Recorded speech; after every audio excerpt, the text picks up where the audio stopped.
there apparently. Fuck, like this Gator's And just chilling. apparently sometimes they'd get out. Okay, Ooh. I mean it's Florida, so you know. Yeah. So yeah. But anyway, that might be the situation, and just trying to keep it under wraps for now, just because I don't want to make too big of a deal of it if it's not going to happen. Right. So he's interviewing with this place on Monday. They're having him meet the team there, which basically, so the job he's interviewing for is this one. It's the head of like a big publishing company. He'd be like their executive assistant, Oh, okay. which is not a small job at all. Oh yeah, No. makes sense to me. So But- yeah, that may be the near future moves. Congratulations on your That's a friend. big move. It Yeah, is. Orlando. So like next, Brian, you gotta get into the stock market too. Dude, saying. I've already in that. I've got Damn, see, bro, So- Bobby think he out here doing shit, bro. You already yeah, dude. No, dude, I'm friends with you don't know him, Bobby, but I have a friend. His name's Nathan. Chris and Dominique know him. He works for Wells Fargo and does stock stuff. So he's pretty much made me get into stocks. You got any And penny stocks to look out for. Fancy bro, stocks. I've obviously have some dog right now. Actually, so I had like maybe It's $10 Doge! in it. Shut up. I had like $10 of it when it wasn't even a full cent, just because like it was funny. Uh-huh. And then apparently people decide to make a big deal about it, and then all of a sudden here it goes. Yeah, that's what's happening. That's what And one of the topics I'm looking great right now. Is that especially me, but okay. Big fact. Anyway, though. Sure, I'm ready. But Just yeah, saying, and ready for her then up and then buy I have Nokia. pretty much everything else with E-Trade. Okay. Saying they need to buy Nokia next. They might as well do that. I'm gonna just start buying niggas again. Yeah. Anyway, anyway. No big deal. That's just hey, that's my family. That's my culture, bro. Stop, get off it. Head ass. No more culture vulturing, sir. Anyway, welcome back to the Corner Store Podcast. This is episode 1212. We have a new guest on the show today. We have Romeo. Side thought. Yeah, we have Romeo, guys. We have Romeo. Devon is not gonna be here today. He is on the beat, on the lamb. So you know, we won't be. Undercover, he's deep. Yeah, he's deep undercover with wires and shit. So you may or may not see him again. Anyway, we do got Waxo, we do got Bobby. We got the gang, and we're gonna deliver you a beautiful podcast today. How y'all doing? Besides Ryan, we already talked about you, so you don't get to speak. Bro, shut up. Dude, am I like basically the JJ Redick of the podcast? Nobody else knows who that is besides me in this podcast right now. Yes, you're a white man. Anyway, but how everybody doing today? Bobby, I hope your bowels cleared. Yes. Funny. I haven't even been to the bathroom that much today. That's cap. This motherfucker was in and out of the fucking. The boy was in and out of the fucking bathroom like a sim. You know how they gotta use the bathroom every 2 fucking seconds, bro. Motherfucker was autonomous. This man was autonomous, bro. It was twice. Yeah. Alright. What about you, Chris? What's going on, bro? You alright, bro? Everything good? Yeah, everything's looking good. That's what's up. Loud all of a sudden. I don't know how I feel Everybody's about that. loud That was all so of a delayed. sudden. Everybody's loud all of a sudden. Anyway, we're gonna kick it off. Jeff Bezos stepped down, and all of a sudden, apparently, people think he's just gonna lose all his money. Oh yeah, all the billions gone. I don't- Right I mean, there. That's what I'm saying. Like, Didn't his wife take like half of what he owned? his wife hit his ass up like Tupac, but obviously that didn't. Bro, it didn't she- matter. She got a lot, but it was still a the percentage richest of his man. money. Yeah. But still the richest man. Then he regenerated the shit back damn near. I mean, Well, no, I think he went over what it was. yeah. Then to celebrate, this Well, that's motherfucker hopped on a yacht and started celebrating with his other billionaire friends and shit. I was like, damn, bro. Wish I could do that. Well, that's so crazy though. Like, how could that happen to you and you still good? That's what happens when Uh, you He just even- he was like, yeah, That's all what right, happens he when was the pandemic happens, bro. exactly Amazon went up. all the way True. up, like I mean, Fat Joe. You can't go nowhere. You buying stuff Dude, online. their stock value over doubled, and they were at like Mhm. 1,500. They were now over 3,000. It's one of the best things to invest in before it stopped. I mean, before COVID hit, like shit, like for Grubhub and all that shit. Basically, anything that requires you not leaving your house, that shit went through the roof. Yeah, and then Tesla for whatever reason. Of course, man, you got Big Daddy fucking Elon Musk, the Elon stench. What the fuck you talking about, boy? Elon about that fucking paper Musk, boy. He had to hop off of Twitter because this nigga was out here just speeding too much game. He just had to step back. He had to. But why the hell did Jeff Bezos step down? So from what I saw, a lot of it has to do with he just decided that it was time to work on different things. He's got a few different ventures going on because obviously major CEOs of these just multi-billion, trillion-dollar companies, their company is not the only thing that they're involved in. Like Elon Musk, like he's not just Tesla. He has Starlink and SpaceX, all those other things. So he's trying to work on some of those. He's got a basically a planet initiative going on that he wants to work on a bit more, like a clean energy initiative. So stuff that seems good on the surface. Who knows what his true intentions are behind it, but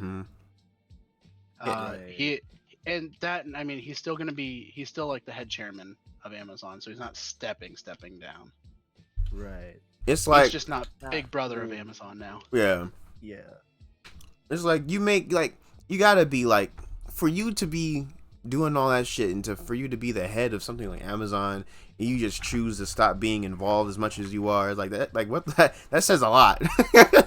It's fucking crazy. Like shit came out of nowhere. Too, this is his brainchild. That's what I'm saying. Amazon. Yeah, it's like Mark Cuban leaving the Mavericks. It was like, what the fuck?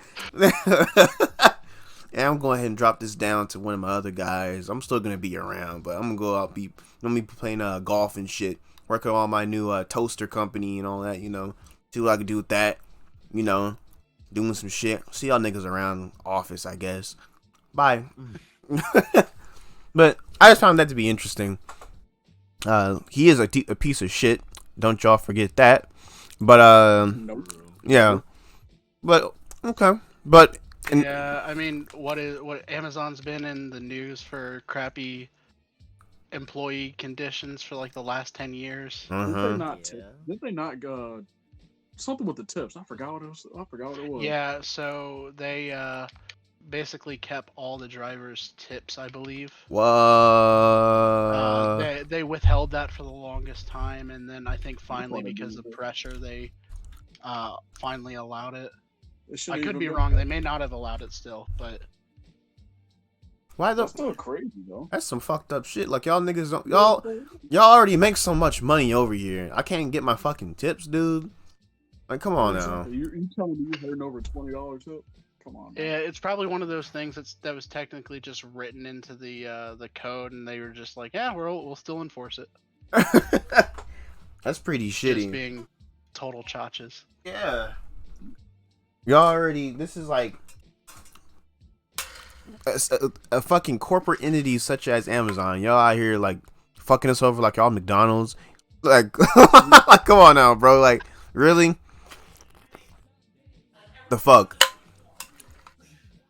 Hello? Everything all right over there? Sound like he had Dude is in the background. Sound like he in a fucking mall. But in other news, past week or so, the stock market was fucked by some motherfuckers over in Reddit. GameStop jumps from I think, not mistaken, like $40-something dollars. $6. They were at $6, like to begin. That day it was at $6. I swear it was more than that. Like, and then it gets up to 400. Yes, yep. I was like, what wasn't it? I was with Chris McKenzie. I was checking the stocks. That shit shot up to $400-something in a fucking day. That's in a day. We ain't talking like, you know, over a course of like some months. This shit shot up in a 24-hour period, bro. Not even a full news cycle. Exact. It was still like, it was day out. It was already in the 400s midday. I'm in Walmart and this shit's sitting here like, what the fuck's going on? Kids are becoming millionaires. You say what? Did they do that to spite some rich people? It was something. It was like more of like, yeah, part of it was, yeah, more of a bet or some shit too, wasn't it? Hedge fund. With the hedge funds. They were like, yeah. So I don't know if that's how it initially started. I think it more started as just like let's pump up our baby, sort of thing. Our baby GameStop. But it's one of those interesting facts. It's like the rich constantly telling people who are in crappy situations, just learn the stocks, just invest. And when they band together and invest in something, it's just like, no, they can't do that. Yeah, that's what happened. You know, several places actually put restrictions on stocks. Yeah, you got like Robinhood. They just now took them off too. They took them off. Yesterday. They had a whole lawsuit going because they put that little limitation. You couldn't buy that much Dogecoin. You couldn't really buy any GameStop, AMC stock either. And so what Robinhood used to do also is they used to and they still do it, is they allow you to put money in and the money goes to it's obviously not directly in your account right away because it has to pass through the bank and stuff, but they give you like a credit that you can put in, and then you can start investing right away. So they took cryptos you cannot invest until it goes through. So it could take up to a week before, if you put money in today to invest in crypto. So they've put in stuff to try and keep that from happening. They lifted all that shit yesterday. Did they? Uh-huh. Okay, because I knew for a while that it at least was that way. It was a few days. Yeah.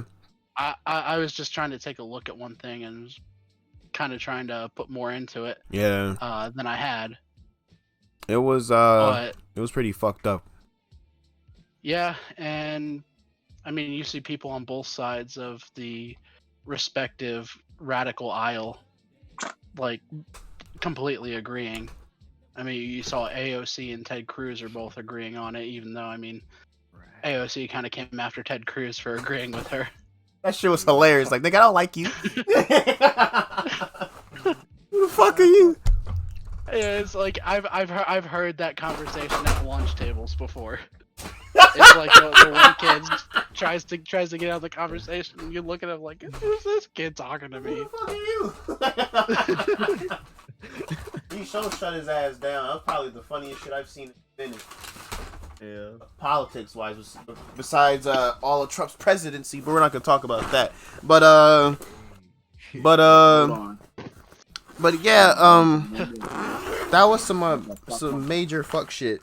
Honestly, like, I understand, but their little reasoning behind why they did it really didn't make any sense to me, because every other website or like thing, they were fine with it.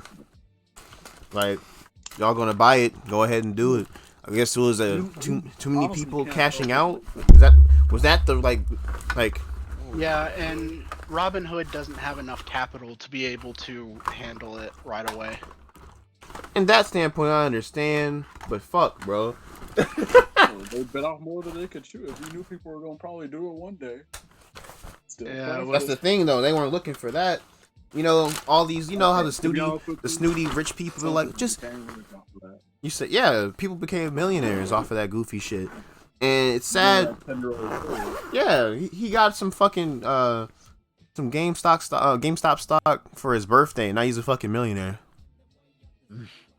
Yeah, It's just so crazy after, you know. I have a friend who decided that he was just gonna invest for fun, and he put like $2,000-3,000 into GameStop this summer, Uh-huh. and he took it out at 70, and Mm. he is kicking himself right now.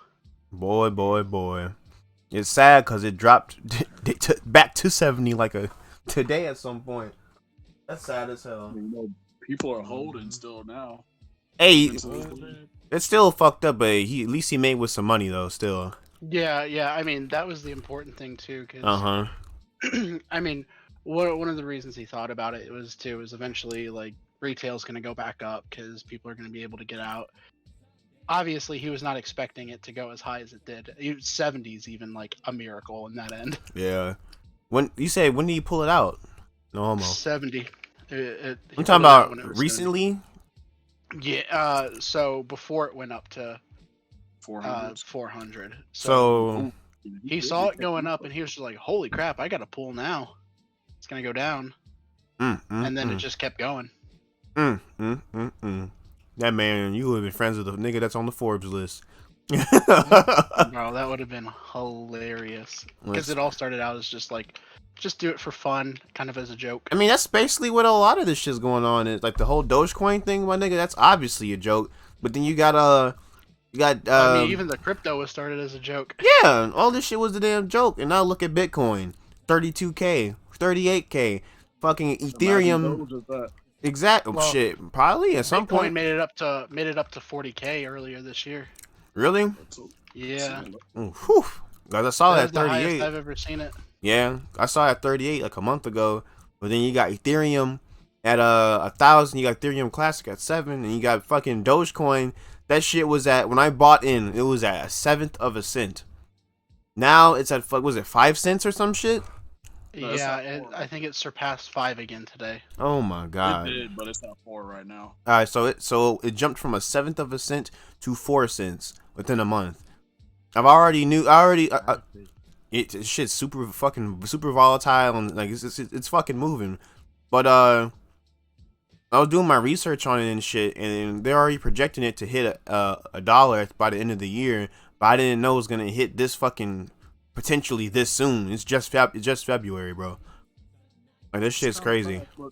Most people are gonna classify it as market manipulation by pretty much starting movements like this. I don't give a fuck. I'm going ahead and manipulate my fucking wallet. I mean, how many times have other outside sources manipulated the market? I mean, Exactly. we have all that insider trading going on because of COVID earlier this year. Exactly. So it's just like that side of the story. They're only gonna look at, oh, these people got together to do this. yeah, but it could also, if it gets checked by the wrong people, this could start with the censoring of stuff like this. Mm-hmm. And all the fun's gonna be in the fucking toilet. It was fun while it lasted. So whoever made their money now, good job.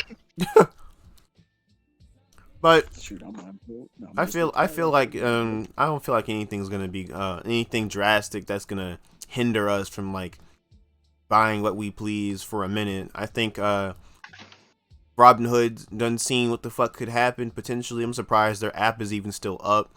I'm sure if anything else happens, is they're gonna probably fuck around and just have to fucking cash out and then just end the whole fucking in the whole fucking website.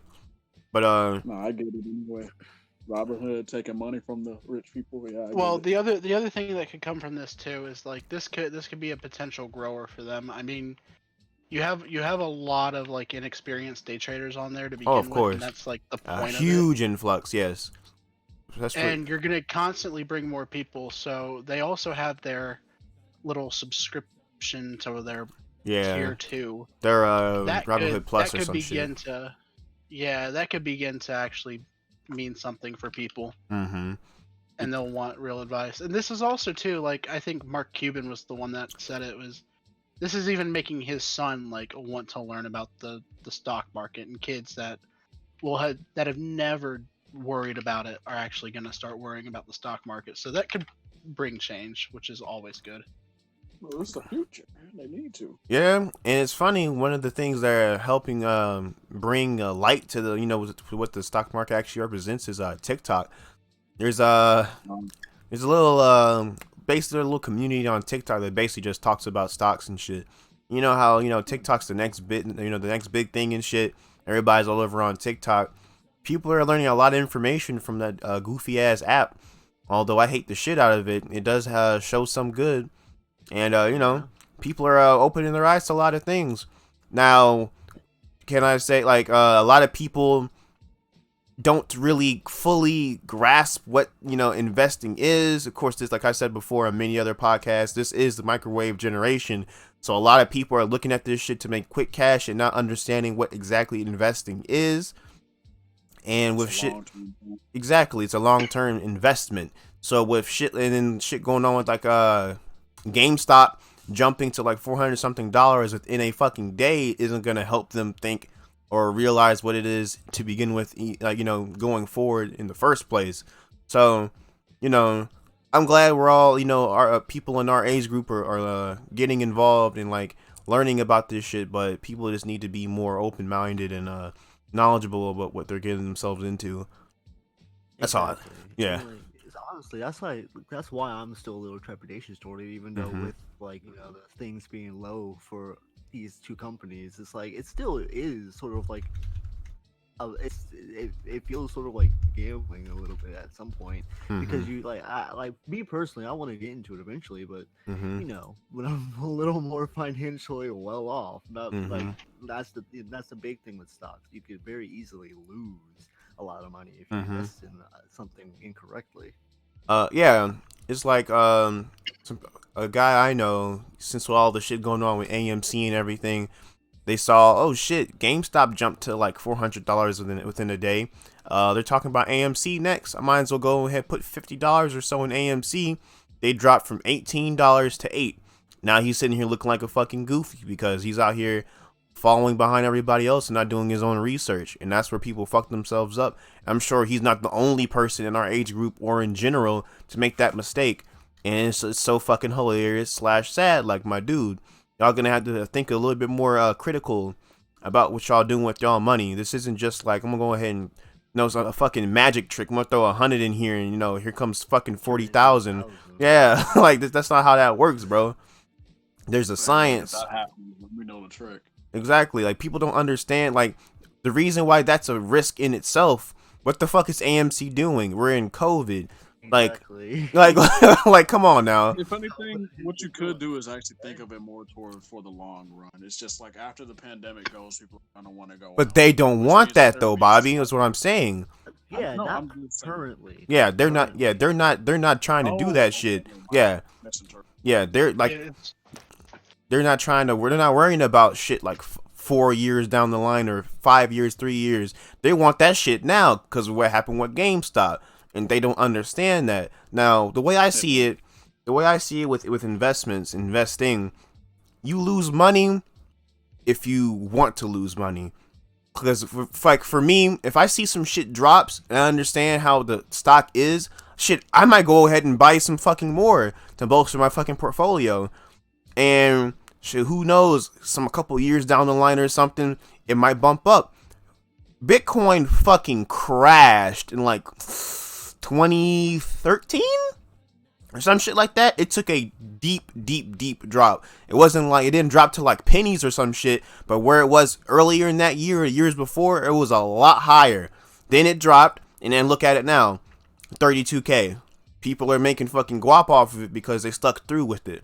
Now, yeah, crypto's also very volatile. Every fucking crypto. But it's just like other than crypto, stock in general, certain people perform differently in different years. Grubhub and all that other shit. A lot of stuff that people weren't doing originally, a lot of people like going out. But since COVID dropped, it went through the fucking roof because you can't do anything else. Exactly. So, but some people don't look at it that way. They just want their money now. And once this shit goes down a couple dollars or pennies, they just pull out. You're gonna say, Ryan? Why do you think Doge hasn't made it to 10 yet? Because it was at 7. It was at 7.8. I think it dropped because of the restrictions. People couldn't buy it. Well, that's part of it too, but I mean, it can still hold. Yeah, but people can still keep it in. People got scared because you couldn't buy it. And that's what I'm saying. People couldn't make a return immediately, so they just said, "Fuck it, I'm not gonna risk it. I'm gonna go ahead and sell because this is probably what they feel like is gonna be the height for a minute," and that's how people fuck themselves over.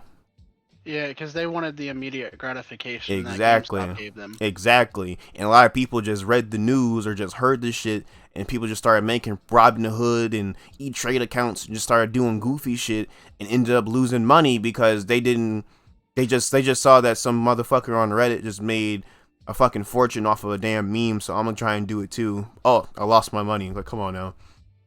You gotta play this shit smart. That's why I bought one stock in AMC.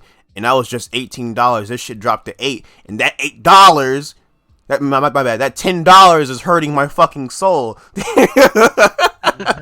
I'm like, damn, bro. You see people out here dropping 150, other shit like that. And it's like, dude, like y'all, you gotta dip your toe in, and if you see some decent work, then you do this shit. Like, nah. So a lot of people are just like, oh, what the fuck is this? They're tricking me, and you know. They jump back out and delete the app, and they go back to doing goofy shit. It is what it is. So I can see why you would say it's more like gambling, Chris, because that's how a lot of people basically view it. I'm not saying you don't have any information, but a lot of people that look at it, they just jump into this shit with no information, like, oh, high risk, high reward type shit, and they end up fucking themselves up. So a lot of people need to fix their shit, get it together. I got two things, but some people are actually like literally dumping their life savings into this. Oh yes, for pretty much that, like you said, the little microwave generation. Mm-hmm. They're expecting big old reward from that, but you're pumping your life savings. Think smart about it. Mm-hmm. Like, what are you doing? Now, yeah, because for every one of those Redditors that made the millions off of GameStop, there's thousands of people who have just made terrible decisions in stocks and jumped in late, down. Jumped in too fucking late. I have like trying to get into trying to buy into GameStop when it was like pretty much at 400. Why are you doing that? Goofy. It didn't move anywhere up. It's like people like buying shit from Bitcoin. This shit's nowhere it's going nowhere, bro. For you, there is no point. You bought $15 in Bitcoin. Oh boy. No, go into Doge. Do something. It honestly just makes sense. It's a meme currency, but still a currency nonetheless. Might as well go in. Shit, like Ryan said, Bitcoin itself was a meme. All cryptocurrency Well, no, Doge was a meme. It was created as the meme. Bitcoin was because you needed ways to fund illegal stuff. Anyway, I mean, how else do you get somebody murdered in New York City? Pam and Tim's in New York Yankee hats. And maybe a fucking Jim Jones verse. I don't know. Get him whacked. Thank you for your service. But you gonna say? Forgot one more thing. What are you gonna say? You forgot about the influence that some people do have when it comes to these buyouts too, because Elon Musk making one tweet. But here's the thing, though. People read that in the wrong way. The influence is to get the fucking the cryptocurrency some clout, get it, get a little vouch under it so it can get some traffic so people can start buying it. It's hard to explain. You go into it, but you do not, you don't put too much into it, Yeah, well, what I'm trying to say with that is, I'm not saying he's directly doing it intentionally. Mm-hmm. I don't know this man's intentions, but I'm just saying, as somebody who is famous and actually well-known, people usually will look at your Twitter account, and I already know. You say one thing, people are like, oh, I gotta buy into it. Oh yeah, let me do it now. Just because they say one thing about it. This man said Bitcoin. Then he said Dogecoin, and then people start automatically looking at Doge like, "Oh yeah, I'm buying it." And this shit helps. I'm just saying. The name is an influence. Yeah, you can't lie about that. But Name is infamy. it's just what the people do with that information is what whether it helps you or not. For real. Blind leap. You say what? Just the blind leap. Yeah. Do it anyway.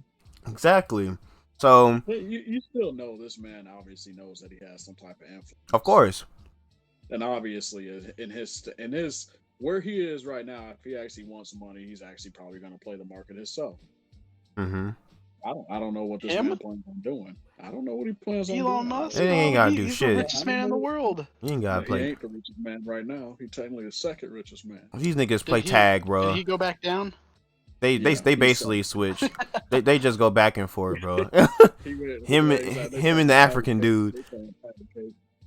They playing patty cake. But I don't know what his agenda is, but shit, I'm down for it. My nigga, he can continue vouching for this shit because if he keeps fucking vouching for it, the clout ensues. It's just that people just go try. I think he said he's gonna take a little break from this shit too, from just being on Twitter in general. But from Twitter, I don't know. He could hop on Twitch and notice the video. Head ass. I swore I saw another tweet from him today. Yeah, donate a Probably did. Oh, please. This motherfucker hops in my chat and just donated $1 million off Rip Boy. He'd be my god. I'm not gonna lie. I have to stop believing in Lil B. Stop. If only. It'll be a hard, tough decision. But hey, it is what it is. It's been a very, very intriguing and interesting couple weeks. A lot of information was divulged. A lot of learning has been done. A lot of people understand when shit like this happens. This isn't something that has standing longevity. Like I told my friends, the motherfucker was trying to jump in and was waiting for it to dip a little bit just so it can go back up. I'm like, bro, when shit like this happens in the stock market, bro, it's not gonna stay like this for long. This is one of those instances you get your money, nigga, and you get the fuck out. At the time, if I had got that GameStop stock, I ain't gonna lie, I would have sold it when it was done. Hell yeah, fuck. The first time you saw it go from 400 to 320 or something, yeah. As soon as that shit dropped 100, it was time to go. Time to go. I'll be honest. If I got that stuff at $6, I'm probably selling it like $100. Just knowing me. Exactly. So when you said because you can never trust the validity of it, it's gonna continue. Exactly. GameStop's a piece of shit ass company anyway. So it wasn't gonna stay like that forever. That was a couple billion that wasn't theirs to begin with. So, what your friend did when he dropped out was when it hit 70. Shit, smart thing to do. Yeah. Honestly. Now he may kicked himself over, not staying on board, but still, at least he did it before the party started and doing after it ended. Yeah, because I mean, you can only base so many things off of hindsight. Exactly. Like in the moment, like you're making the correct decision. Mm-hmm. Like you're making this is going to be guaranteed money. You don't know what's going on due to GameStop's history. So. Yeah, a company that's been in rumors of going under for years. Exactly. And you drop a couple thousand in there and this shit drops to 70. Boy, might as well have hopped out too. Go ahead and give me my money. Get it over with. Now you see the people trying to fucking drop a couple thousand on it right now. Look at them. Hold. Goofy. Anybody trying to get in on like a second wave of the meme is just take out a second mortgage on your house just to get in on me. This shit dropped. My kids can't eat, but I may have money in the future. Dad, I'm hungry. Wait 4 more years, bro. I bet. Wait 4 years, baby. I got you. Pets is gonna make a comment about this again. Come on, Reddit, do your magic. Come on, one more time. I want to be a good father. At least 200. At least 200. Gerald! You dropped all your fucking savings into this? All this fucking college tuition? Calm down, Sharon. Reddit said it'll jump back up to 400. And then these niggas out here homeless. Hold. Just come on, buy the dip. Hold, guys, hold. We're gonna beat them. Yeah, it's over with, bro. You're getting divorced. Sorry to tell you, but you're getting divorced, fam. She's been looking at that the nice Trinidadian boy at the kiosk at the mall a little too hard, bro. Time's come. Sorry. That nigga does good ass massages. Yeah, and then nigga play soccer. It's a wrap. Anyway, but yeah, man, it's been very, very interesting, and it's opened up a lot of people's eyes. It's opened up my eyes. All the people in this chat right now, we have a decent head on our shoulders. We think logically for the most part, and it's just I just don't see. I'm glad I jumped in when I did. When I started investing, now instead of a couple months ago, instead of now. It was just like it was weird, it's just like I'm gonna start doing this. Keontae said something, yeah, I should hop on and see what's going on, and all this shit happens, and the first thing I invest in starts getting a little buzz and shit like that. So it was interesting, but I look at it in a positive, logical sense.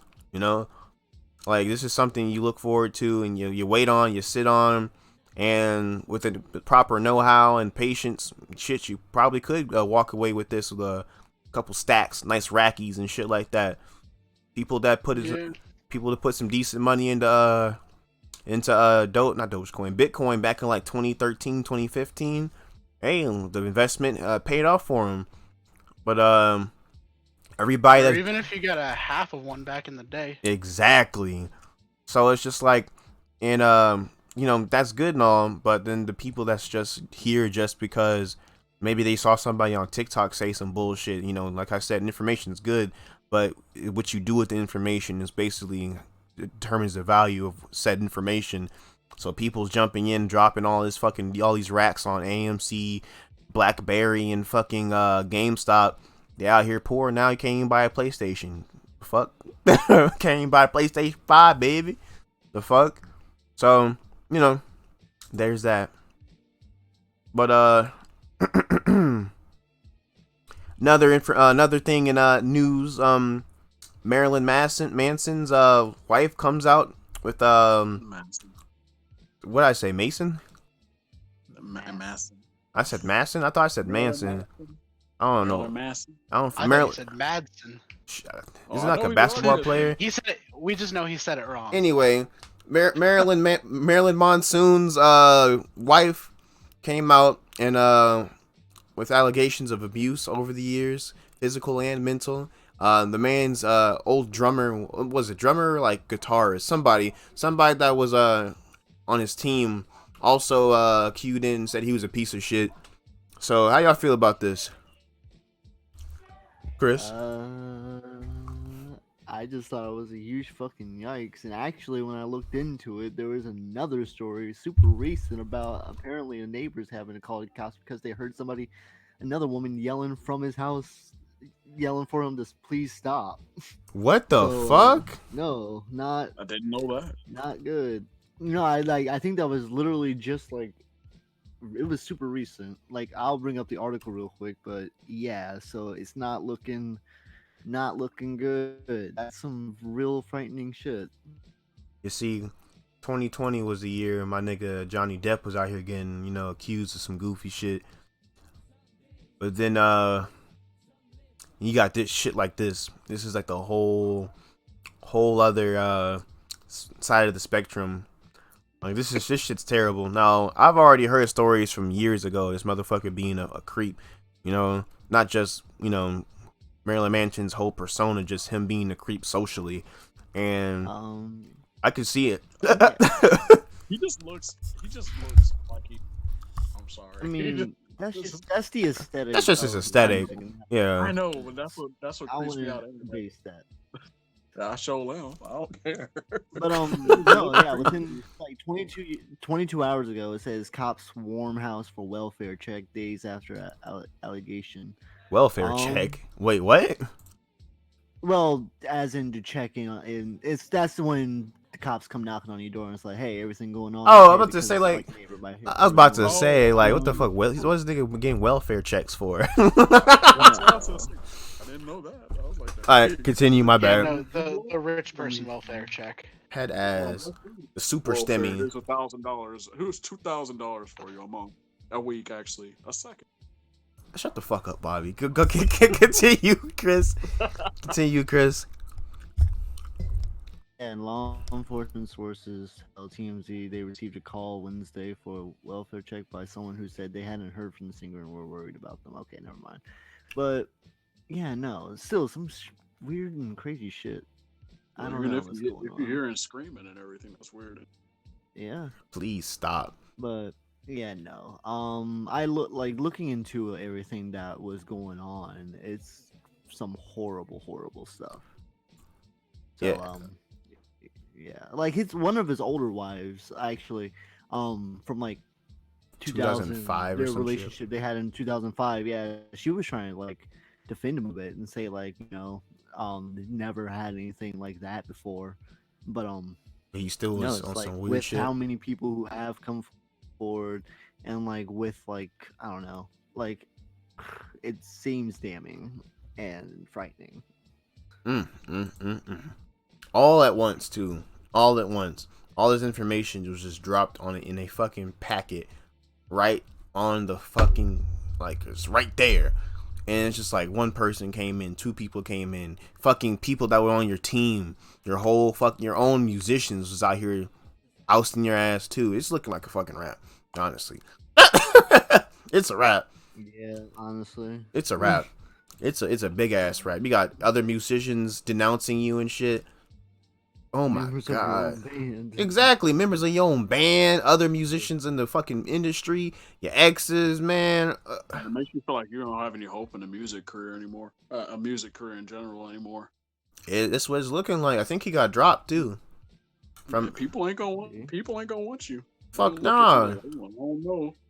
If people gonna start looking at me sideways if I hire you, I don't know. This is wild as hell. Hold on, bro. Before I go deeper into that, this bitch Amber Heard's here.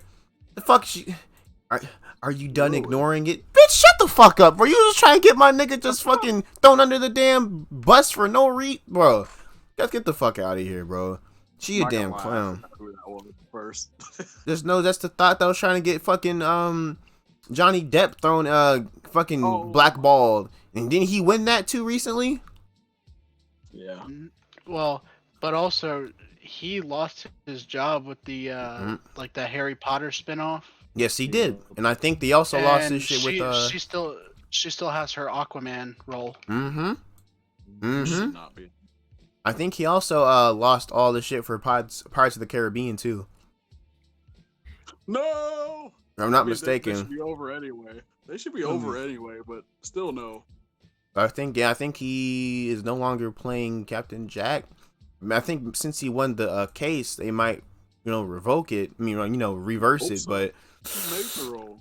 Yeah, I don't want to see Hugh Jackman as Captain Jack Sparrow. That's just not right. But that's. Did y'all say Harry Potter or Fantastical Beasts? Fantastical Beasts. Well, it's Fantastic Beasts, but I said it's the Harry Potter spinoff because it is. Oh, okay. No, I heard some. I just thought I heard somebody say her. So I was sitting here thinking, I was like, wait, Harry Potter? It's just said. Not a fan.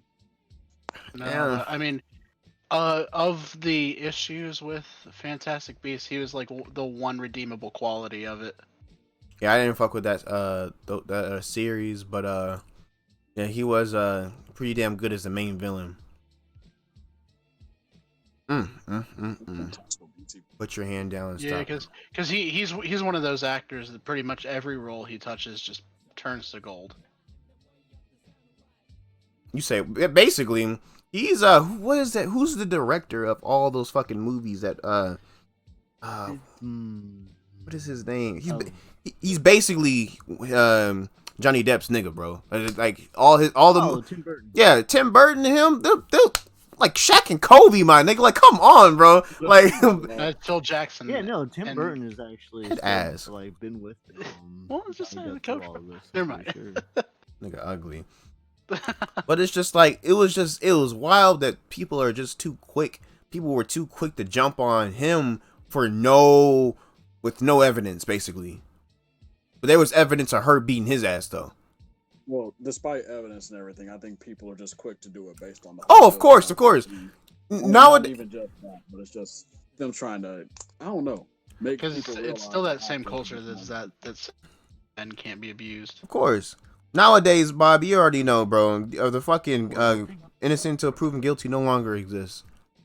Yeah, well, I know. That's what Well, I'd argue is the duality of that plus in Hollywood, a lot of women aren't believed, but that is true. Amber Heard really abused that. Yeah, that basically just shook all of that shit. Like that, she was going hard from the get go. Also, there's also been information that Amber Heard was hanging out a lot with Marilyn Manson as well. So yeah, so it's looking like some Trump and Epstein shit, bro. I don't fuck with this nigga. Oh, what are these pictures here? I don't know what you're talking about. I have no idea what this is. Oh man. I will also give her the benefit of the doubt if she honestly did not know about that, because yeah, there's a lot of like if you look in like certain like I'm okay. Obviously, it's not the same, but a huge thing that came out recently, not in like Hollywood, but in like YouTubers. I feel like in particular, like some like groups on YouTube and like Twitch, and all that. Like there's a person among them that does some awful shit, and then like when they find out, they start to distance themselves from them too. That is true. Well, because being in association with somebody, like honestly, terrible example I got here. The whole Thugnificent thing from the. My God. Okay, the audio's messing up here, so I heard terrible, Thugnificent.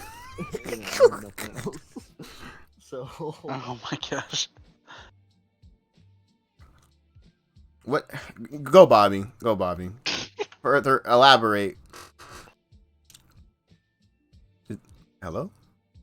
Do you know who's Bobby? Nope, he's gone. Let's try this again. Oh my God, Bobby. Okay. Anyway, I forgot what the dude's name was, but you remember. Terrible example here. Yes, I know. I'm at it again, guys. But it's like the scene from the Boondocks with Thugnificent when he said, "What was that kid's name?" He said, "Fuck him" on the radio. Oh, fuck! Basically, it was fuck Soldier Boy. Yeah, pretty much doing stuff like that, and then his whole gang started to leave him except one person, and then they ended up leaving him too almost. That's pretty much what it's like.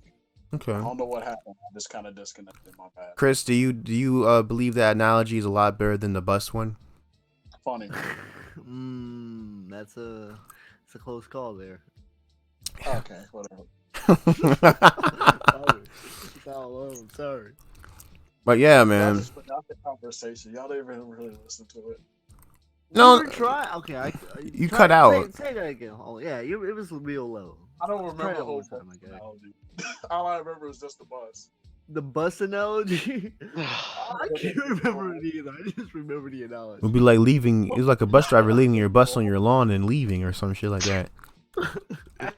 No, it was something along the lines of jobs that you really can't afford to just leave right off the jump like that. I think it was something completely different, bro. That's a lie. Why would I make a like that? Nope. I don't know. You tell me. No, it was something along the lines of that. Nope. I hate you all. It's okay, Bobby. I liked your analogy. I think it made sense. Oh, I like it too. I like it too. What the fuck? Anyway, moving on. Anyway, oh man. But basically, this is I feel like this should teach the general public with like not even just celebrities in general.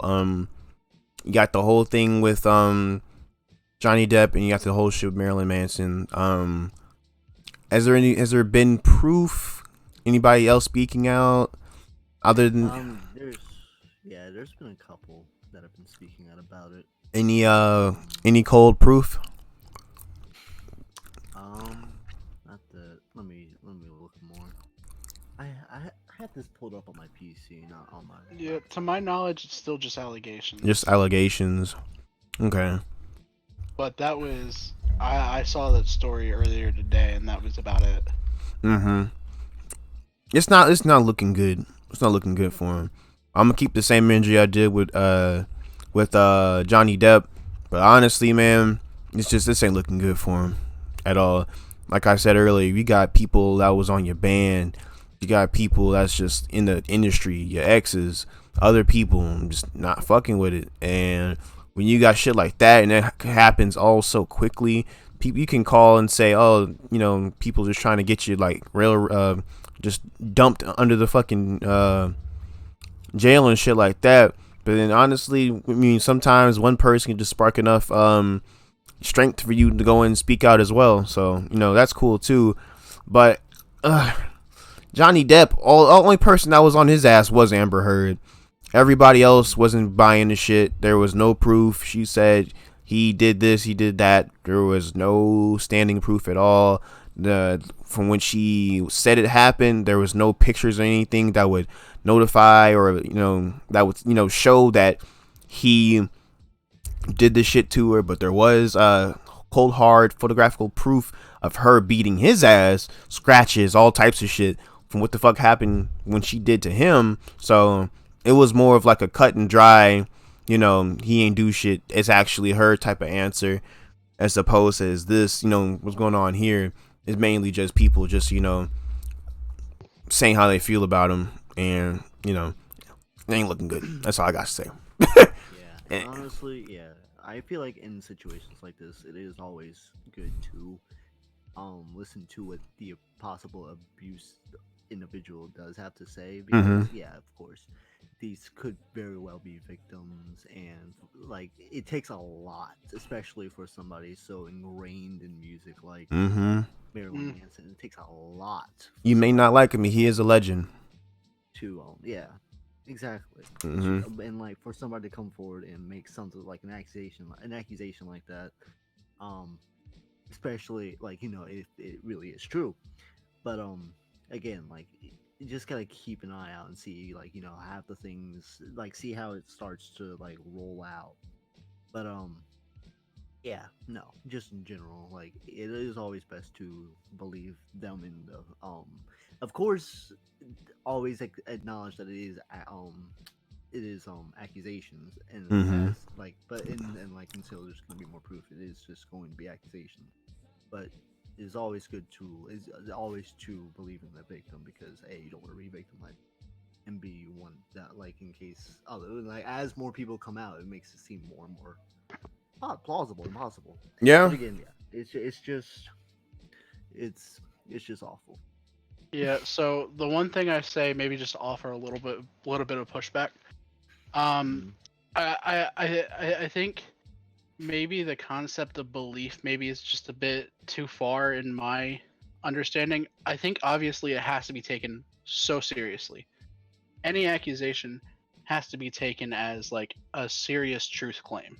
But I think the claim that they have to be true when they say that then takes away a little bit of like, is it possible to believe the guy who says it didn't happen? Because obviously false accusations happen all the time, and I don't know, just wanna offer just a little pushback, maybe see what you think. Maybe just the concept of taking it seriously.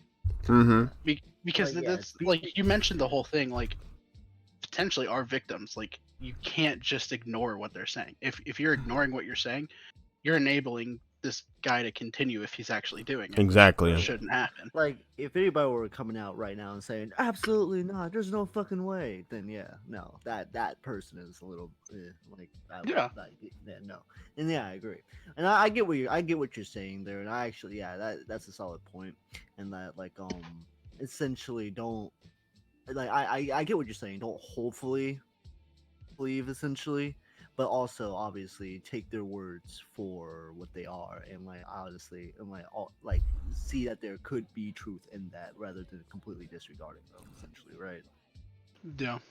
Yeah, because And I agree with that. my biggest worry is that then it just becomes a culture of just constant claims, and then the person that is claimed against just is automatically, like Dominique said, like you're running the line of innocent until proven guilty no longer being a thing, and Yeah. just trying to stay as far away from that, because like with every part of the culture, the more that you push in one direction, it will go that direction.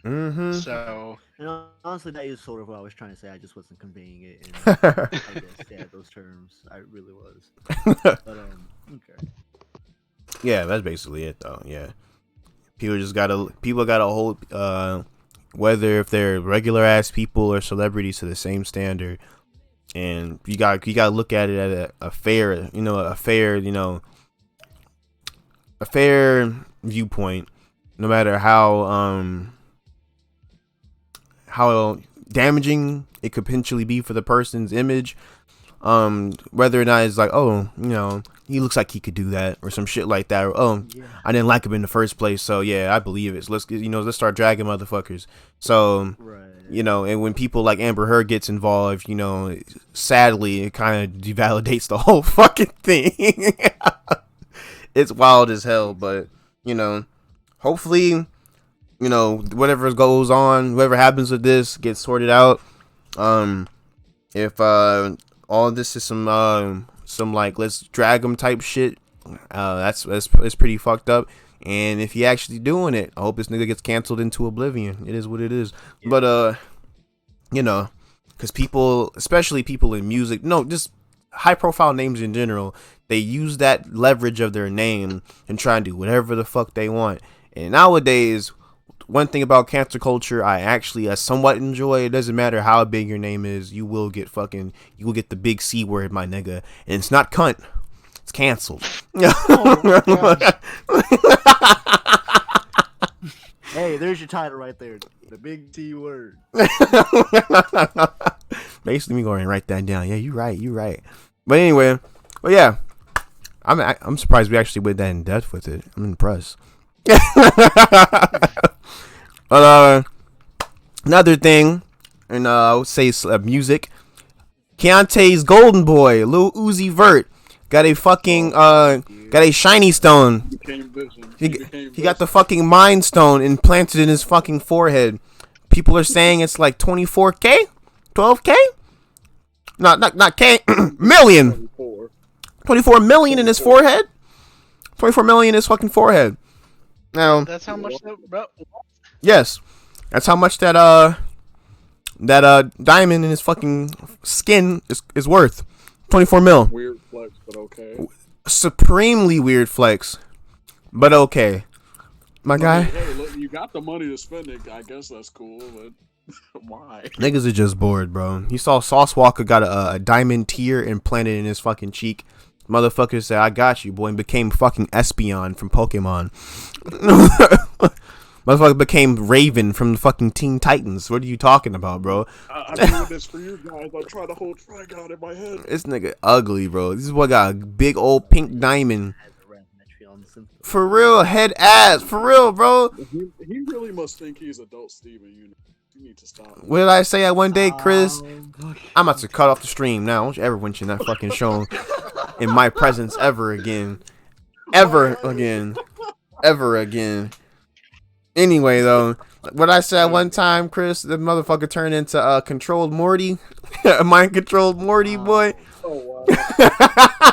Got that big ass stone in his forehead. That but goofy shit, bro. How y'all feel about this, man? Why? Like I said, you got the money to do For the flex. For the flex. But he even said that he could like die if he messes with it, if it fucks up wrong. What? You're a fucking dumbass. Hey man, it's for the flex. It's for. It ain't for the culture. It ain't for nothing. See, he know. God damn it. You ever fucked a nigga that had a rock in his fucking forehead? No. And that alone changes everything. You going shoulder dance on you with the dive and catching the light. Oh my god! It's just like this motherfucker. Just like, is he trying to control my mind? It just, how is it implanted in his head? Like, it looks like it's just like sticking to his skin, but I'm sure it's like something that's connecting his, like, the, what's the epidermis or subdermal, whatever the fuck it is, I don't know, basically under his skin to the fucking diamond. Something's anchoring the diamond to his fucking head. How, that's like, what the, and like, I'm sure if you take it out, I'm sure it's like a fucking weird ass like Buddha mark. Like, it's just a fucking black hole. You know, the nigga, what's his name, Naraku, off of fucking Inuyasha, the fucking hole in his hand. This is gonna be him, but the fucking holes in his forehead. The fuck? I mean, I could say one thing. He's the only person I know that actually did it. So, I mean, implanting jewelry into your body, like diamonds and shit, ain't a new thing. But how do you top this? How do you go beyond your forehead? I guess you Bro, get them on your gold arm. skin. Gold skin? You're turning the fucking Silver Surfer. This nigga just walks up. I'm just gonna go ahead and just replace my fucking eyeballs with fucking diamond eyeballs. I'm gonna be blind as fuck, but nigga, but the flex is legendary. I can't see you through these fucking 24 karat balls in my eyes, nigga. What the fuck is this? Look, how you know, like, when you see, how you know somebody gonna try to remove that? Oh, somebody gonna, boy. Of course they are. Uzi's lucky. I don't, like, do you guys believe it's 24 million? No. There's no way. I mean, I don't know, man. Out of all the people in the rap game, Uzi actually makes some silent money. People like other people in the rap game that's on his tier, they like Lil Pump. Lil Pump's actually like rich broke. He been hurting. What's the last Lil Pump project you heard from him? Besides the head ass, the last project I heard from him was with him and Kanye, if I'm not mistaken. Bro. If I'm not mistaken, so yeah, he's been a little quiet. True, honestly. Yeah. So he wouldn't be able to pull off some shit like this. Uzi he just got done making the album with him in Future. Eternal Takis. That's been getting him some plays on everything. Top of the charts and everything. So he's making some money off his projects. Is it in the millions? Yes. 24 million? I don't know, man. I mean, maybe it was with the surgery slapped on top. Probably. The whole implant. But even then, this nigga's a part of the cyber initiative now. What the fuck is this? I don't know. His whole skeleton is actually a diamond. That's some baller shit. This motherfucker had his skin extracted, his whole body. His bones are diamond encrusted. That's a huge health hazard. But my nigga, the flex is just there. What other nigga you know got fuck animanium scale? Fuck Wolverine, boy. I got a 80,000 carat fucking skeleton, boy. You gotta see with the X-ray, boy. But I hope this nigga don't get his ass beat in the streets though. Like, you know he is. They gonna sock him right in the face. Bro, he better have some good bodyguards. What guy? Wear a helmet or something. Motherfucker got a block of lapis lazuli in his fucking forehead, boy. Like, I'm just saying, he better stop. He gonna see Steve from Minecraft approach him with the pickaxe. Fuck, the pickaxe gonna be a baby Draco on his ass, boy. You're gonna be sitting there, we gonna hear the little Minecraft foot noises. Oh shit, it's Steve. This motherfucker just gonna put his hand out. It's gonna be a Glock just gonna fucking appear in his hand, boy. Run it. Oh shit. Boy gonna pop that bitch out like Thanos. It's gonna be a big ass bloody hole in his forehead. That's fucking crazy. You for real could have got it anywhere. It's just like it's in the middle of your forehead, and you say you could die from it. You see, why would you get it there? Uzi, why would you get it anywhere? That's just Uzi. It's your money and all. It's Uzi. Get it on my forehead. It's Lil Uzi. It's Lil Uzi. It's Lil Uzi. It's Lil Uzi. It's Lil Uzi. Only one person can pull this off, and it is Little Uzi Vert. Little, small gun. Vertical. Only him. Nobody else.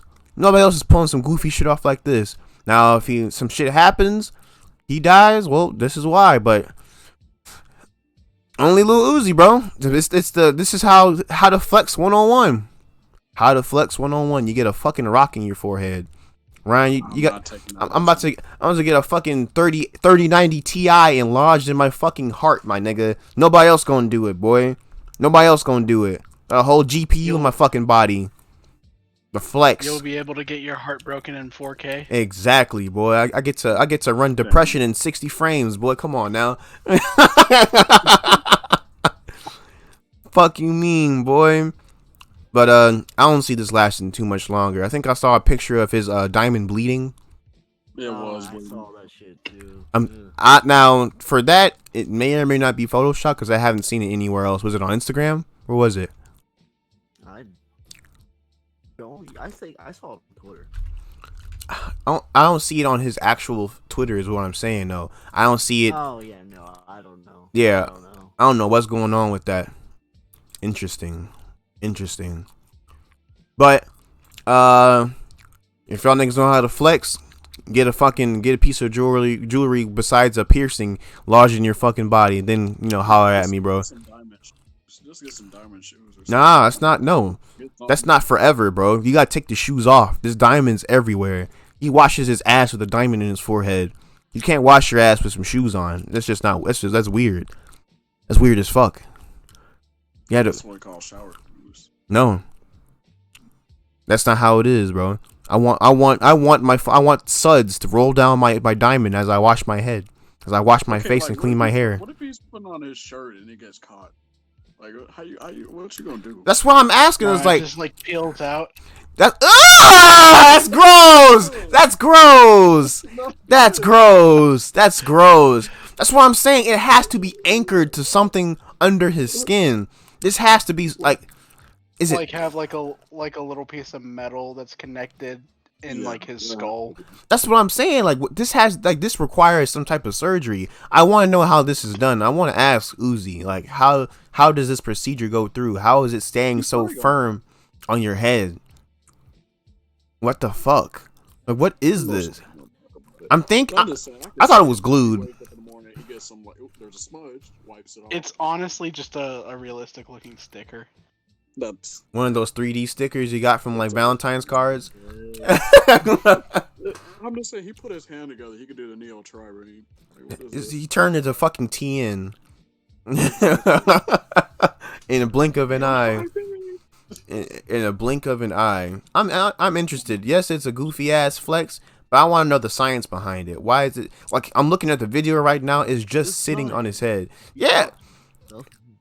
Hey, that's a YouTube. Yo, that's a YouTube. Oh, I'm about to do that, boy. The science behind the flex, boy. The science behind the flex. Like, how the fuck is this a thing, bro? Like, why?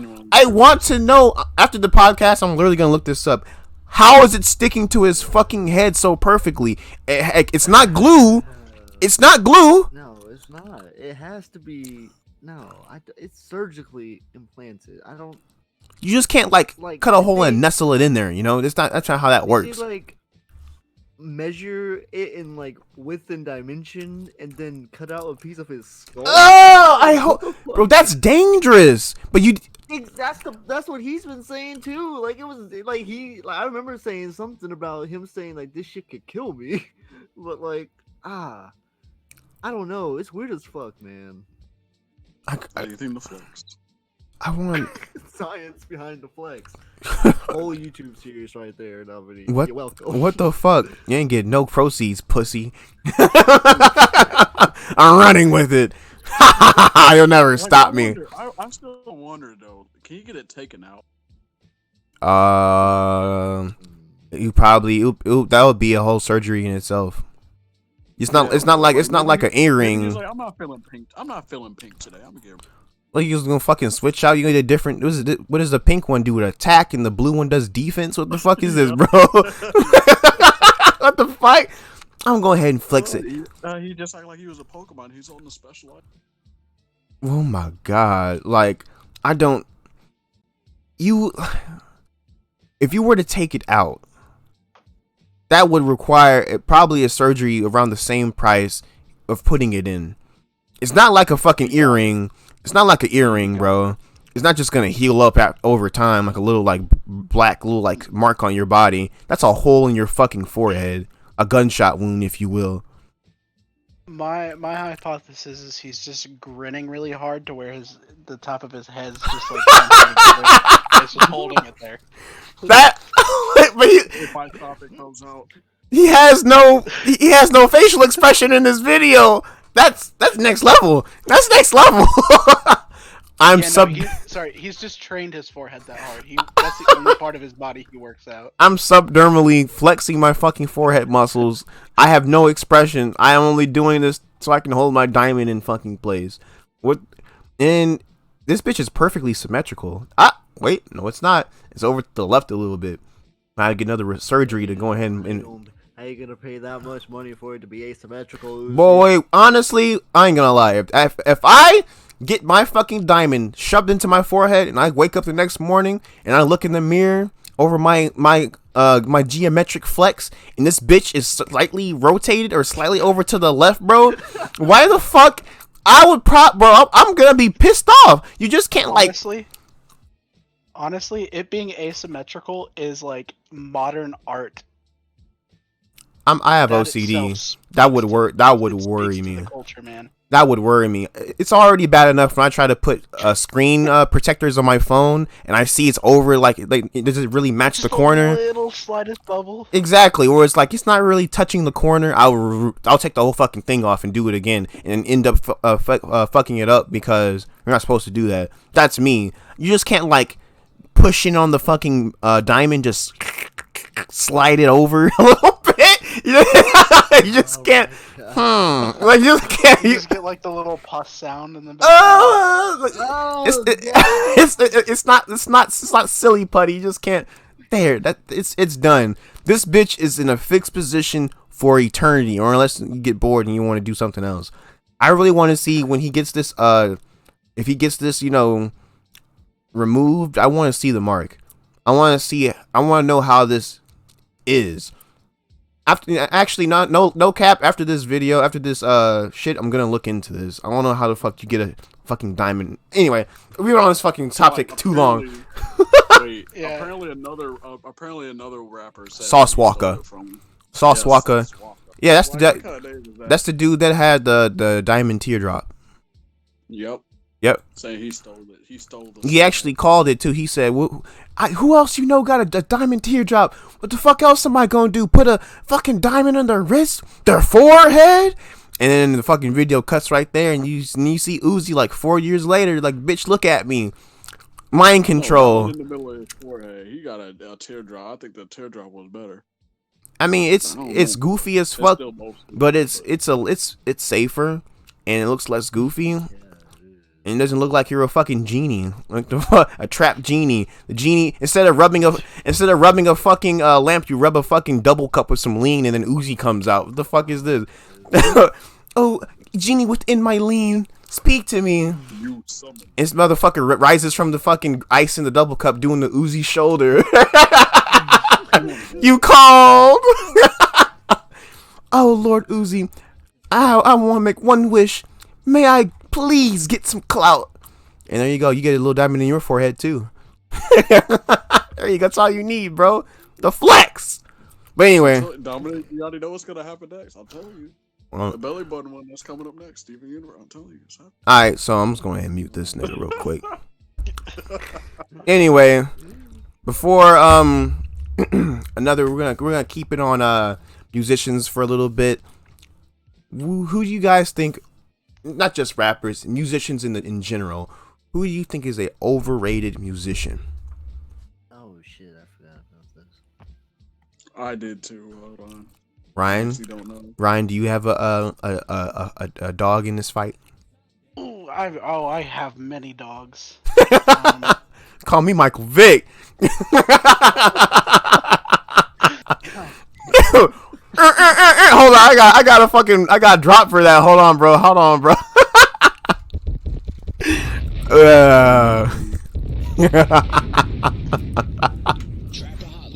Real trap shit. overrated. What? And by the way, No, I don't. I think like I just don't listen to a lot of like major mainstream to know like I could call somebody overrated. You know. Mm-hmm. I mean,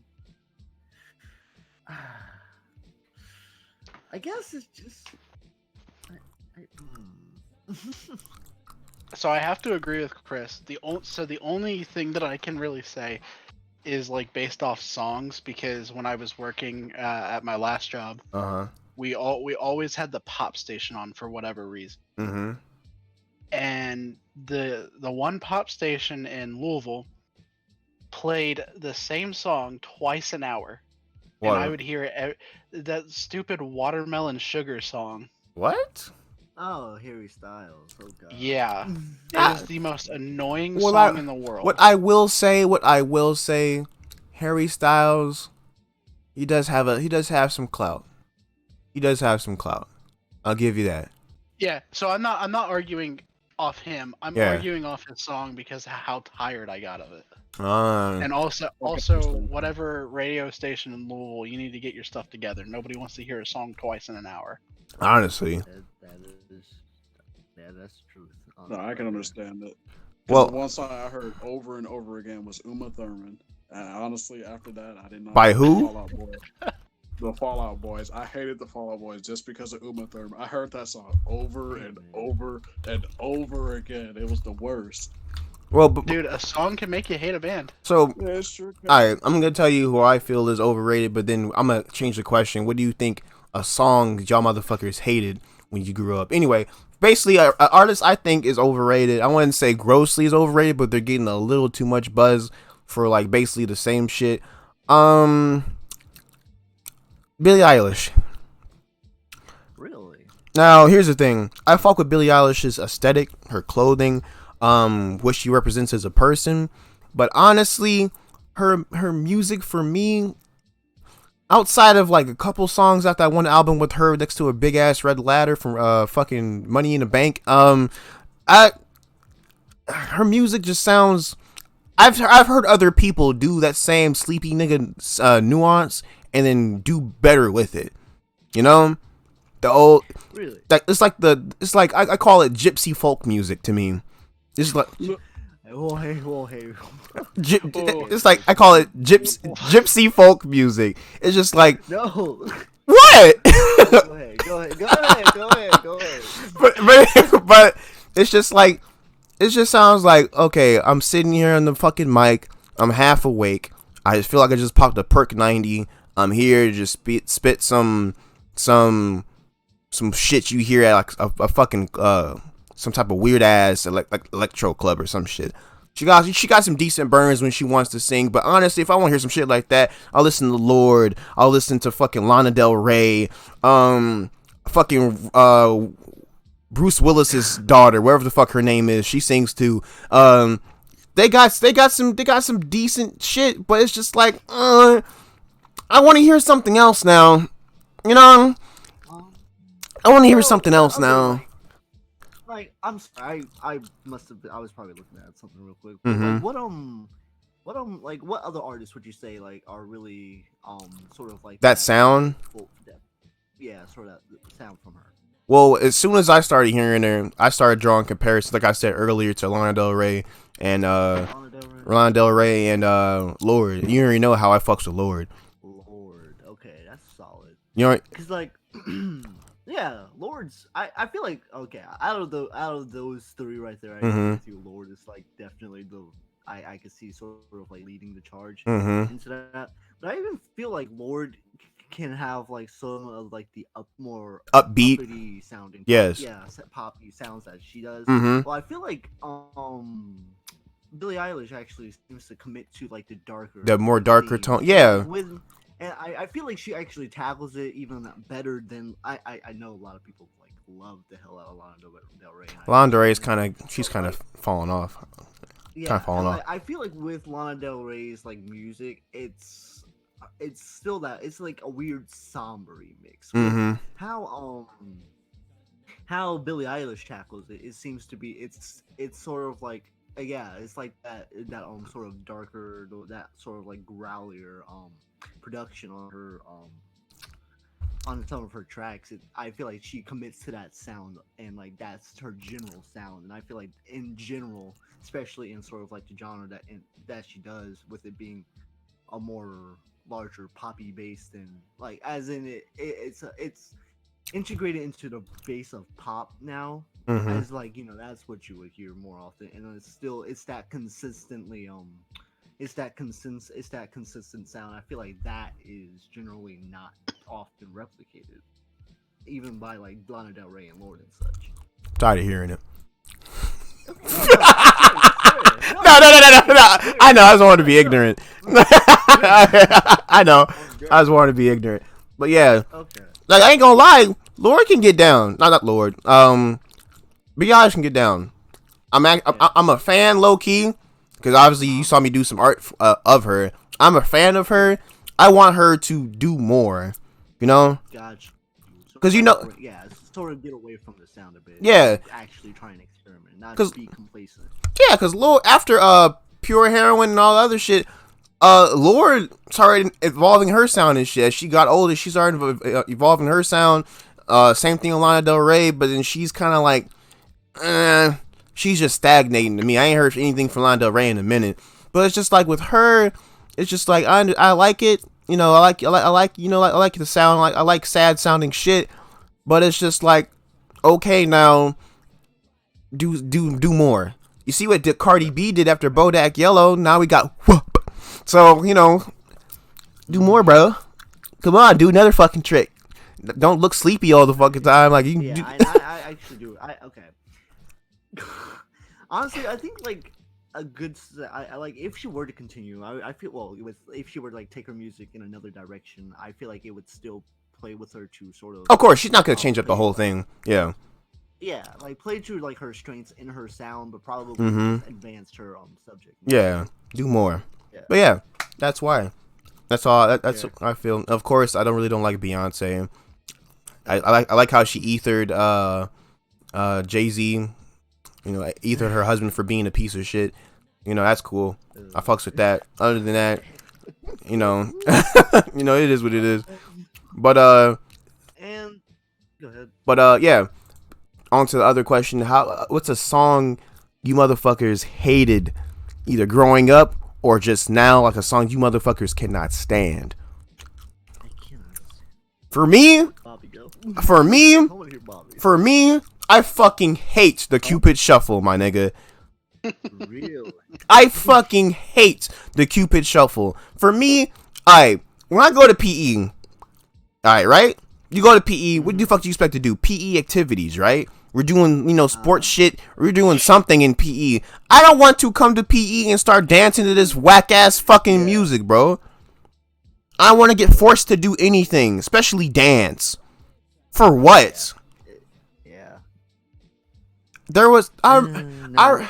Hold on. I remember one time back in, like, the 3rd or 4th grade. It was, like, Earth Day or some shit. Literally, everybody in our school went outside in the fucking, on the playground, the little playground area, and we all danced to the YMCA, the Cupid Shuffle, and the fucking, what's that one shit? How low can you go? That fucking song. Cha-Cha Slide. We all fucking danced to that, and when I tell you, I was so disinterested. It was hot as fuck outside. I'm just trying to fucking go home. We're not. What's the fucking point of this? I'm trying to hoop. Our fucking PE hour got cut short to do the fucking cha-cha slide. Like, what the fuck is this, bro? What is this? The fucking Cupid Shuffle. I don't know who fucking made it. It just came out. You think the cha-cha slide has already fucking dominated the fucking the what is that word I'm looking for? Dominated the fucking the category of fucking dance. Old people fucking can get into goofy ass dance music. Here comes the fucking Cupid Shuffle, like 08, 09. It comes out of fucking nowhere. Who made this shit? And we all just started doing it. I don't know why. I don't know who the fuck made this fucking bill in the White House that we just start adopting the fucking Cupid Shuffle and we start dancing to it in fucking PE and shit. It made no sense to me whatsoever, and I fucking hate it. Whenever I hear it, my nigga, I put my earphones in. I don't blame you. I'm not gonna lie. It's fucking terrible. That's just me. I mean, yeah, no. Cupid Shuffle is, or both Cupid Shuffle and Cha Cha Slide are at. I mean, honestly, I partake in it at weddings because the Cha Cha Slide gets more of a pass because it's more of a classic. The Electric Cupid Slide is Shuffle, a classic. Popping out of like 06 and then that just becoming Exactly. Who the fuck said that we just start dancing this shit at schools? Who made this rule? I'm just like, what the fuck? That's what I'm saying. Like, who made this rule? It's every fucking where. I went to Lebanon. I went to Belleville. I went to all types of schools. We just started fucking dancing to the Cupid Shuffle. For what reason? I don't know. Yeah. That fucking Honestly, Cupid Shuffle. That's just me. Bro, my least favorite one comes from high school, junior high. Well, it was one that was always like one of the first slow songs at our school dances, which was freaking Big Green Tractor. I knew it. What the fuck? I knew where that was going. Oh, it was all the redneck kids. It would be the first thing they would put in the little suggestion book, and they'd want to dance to Big Green Tractor. We could go slow, or we could go faster. Why was that played at a fucking dance? Why was it a slow dance too? Who chose this? We're in the middle of the goddamn country. I mean, play some Usher or something. God damn. Oh god. We are in white middle America now. Hey, bro!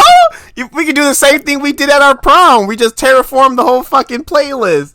You think we'll just try to play nothing but Charlie Puth?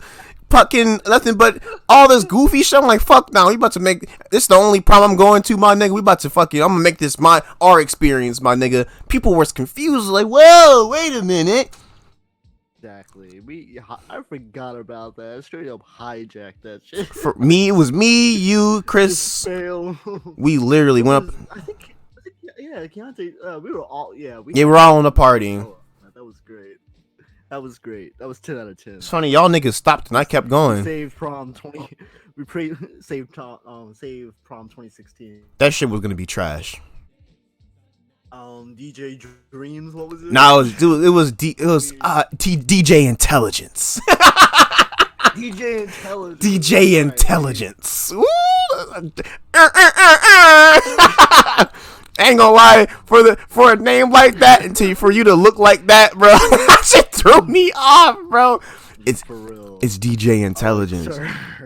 Sir, who the fuck are you? Motherfucker came in with his fucking with his MacBook, boy, to get ready to throw down. Yes, sir. Ladies and gentlemen, I am DJ Intelligence. About to fucking turn this fucking prom upside fucking down. Y'all niggas ready? Yeah. Alright, and starts playing fucking Usher. That was actually fun. It was actually a decent prom. Decent prom. Yeah. Would have been fucking ruined if we didn't do that shit, but it was decent prom. Bobby. Oh my god. No. Hold on. I'm gonna set a stipulation for you. Anything besides that one fucking song from Haven. Alright, go. I hate you. That's easy, bro. That's a fair point. That was literally it too. Exactly. But I do have another one there. There was this song when I used to work at my first job, McDonald's. I heard this one all the time.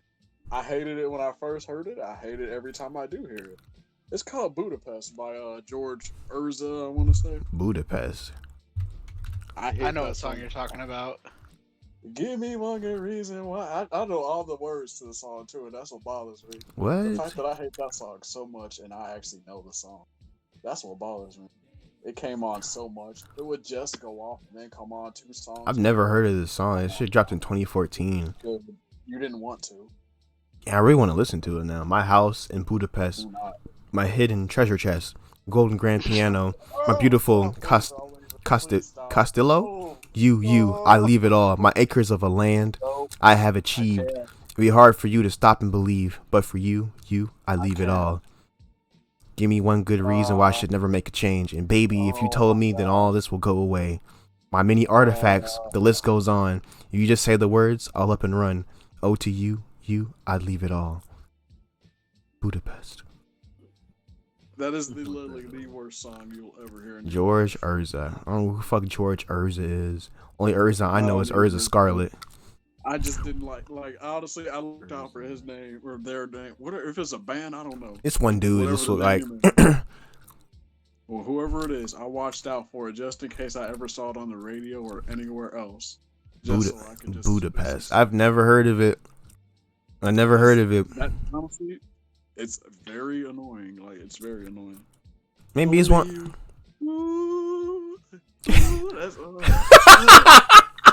I gotta listen to it. I probably know what it is, but I haven't heard.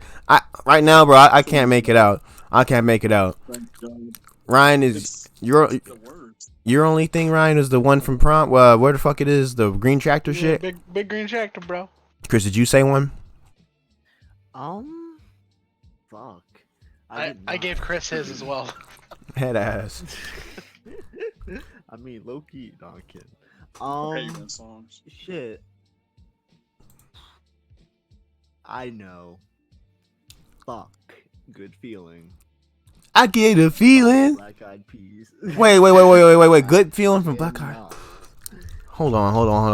No, that was the right song. That's Flow Rider. No. I get a feeling. Yeah. That song? No. Oh. Not that one. That's Level. Oh. That's not whatever the fuck that Flow. Yes, that song's called Good Feeling by Flow Rider. Version of that damn song is. No. The God, how does it go? Now I can't think of it at the moment. I got a feeling that tonight's gonna be a good night. That shit. Oh, bro! Yo! Oh my God! Yes, yes. This song is fucking trash. This song is fucking trash. Yes, I heard it too much. A good night, a feeling. Ooh. Yes, that shit, man. There were so many fucking dances.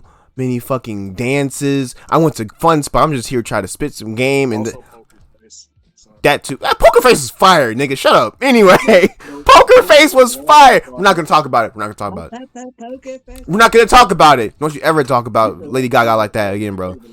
Anyway, this shit's fine. Lady Gaga's a god. Alright, so freaking he just nuked. Freaking Devon just nuked the thing real quick. I'm dead. Did y'all hear what I said? No. Okay, yes, it was Good Feeling by Black Eyed Peas, and it was that damn tonight's gonna be. Oh no, not tonight. No, good night. It's good night. Tonight's gonna be a good night. No, it's I Got a Feeling, isn't it? I thought it was I Got a Feeling. I don't know. That one. It's fucking annoying. Is what it is. It's called I Got a Feeling, bro. Ooh, let's do it up. I know you remember this one. Beast Mode. A certain coworker of ours was singing it. Beast Mode by who? I really don't know how long I've been doing this shit. I guess 2010 is the first. You don't remember that when he was singing that? Whose song is that? I don't know. Oh, B.O.B. I think it was. Oh, any niggas listen to Bob is disgusting, bro. Ugh. B.O.B. That's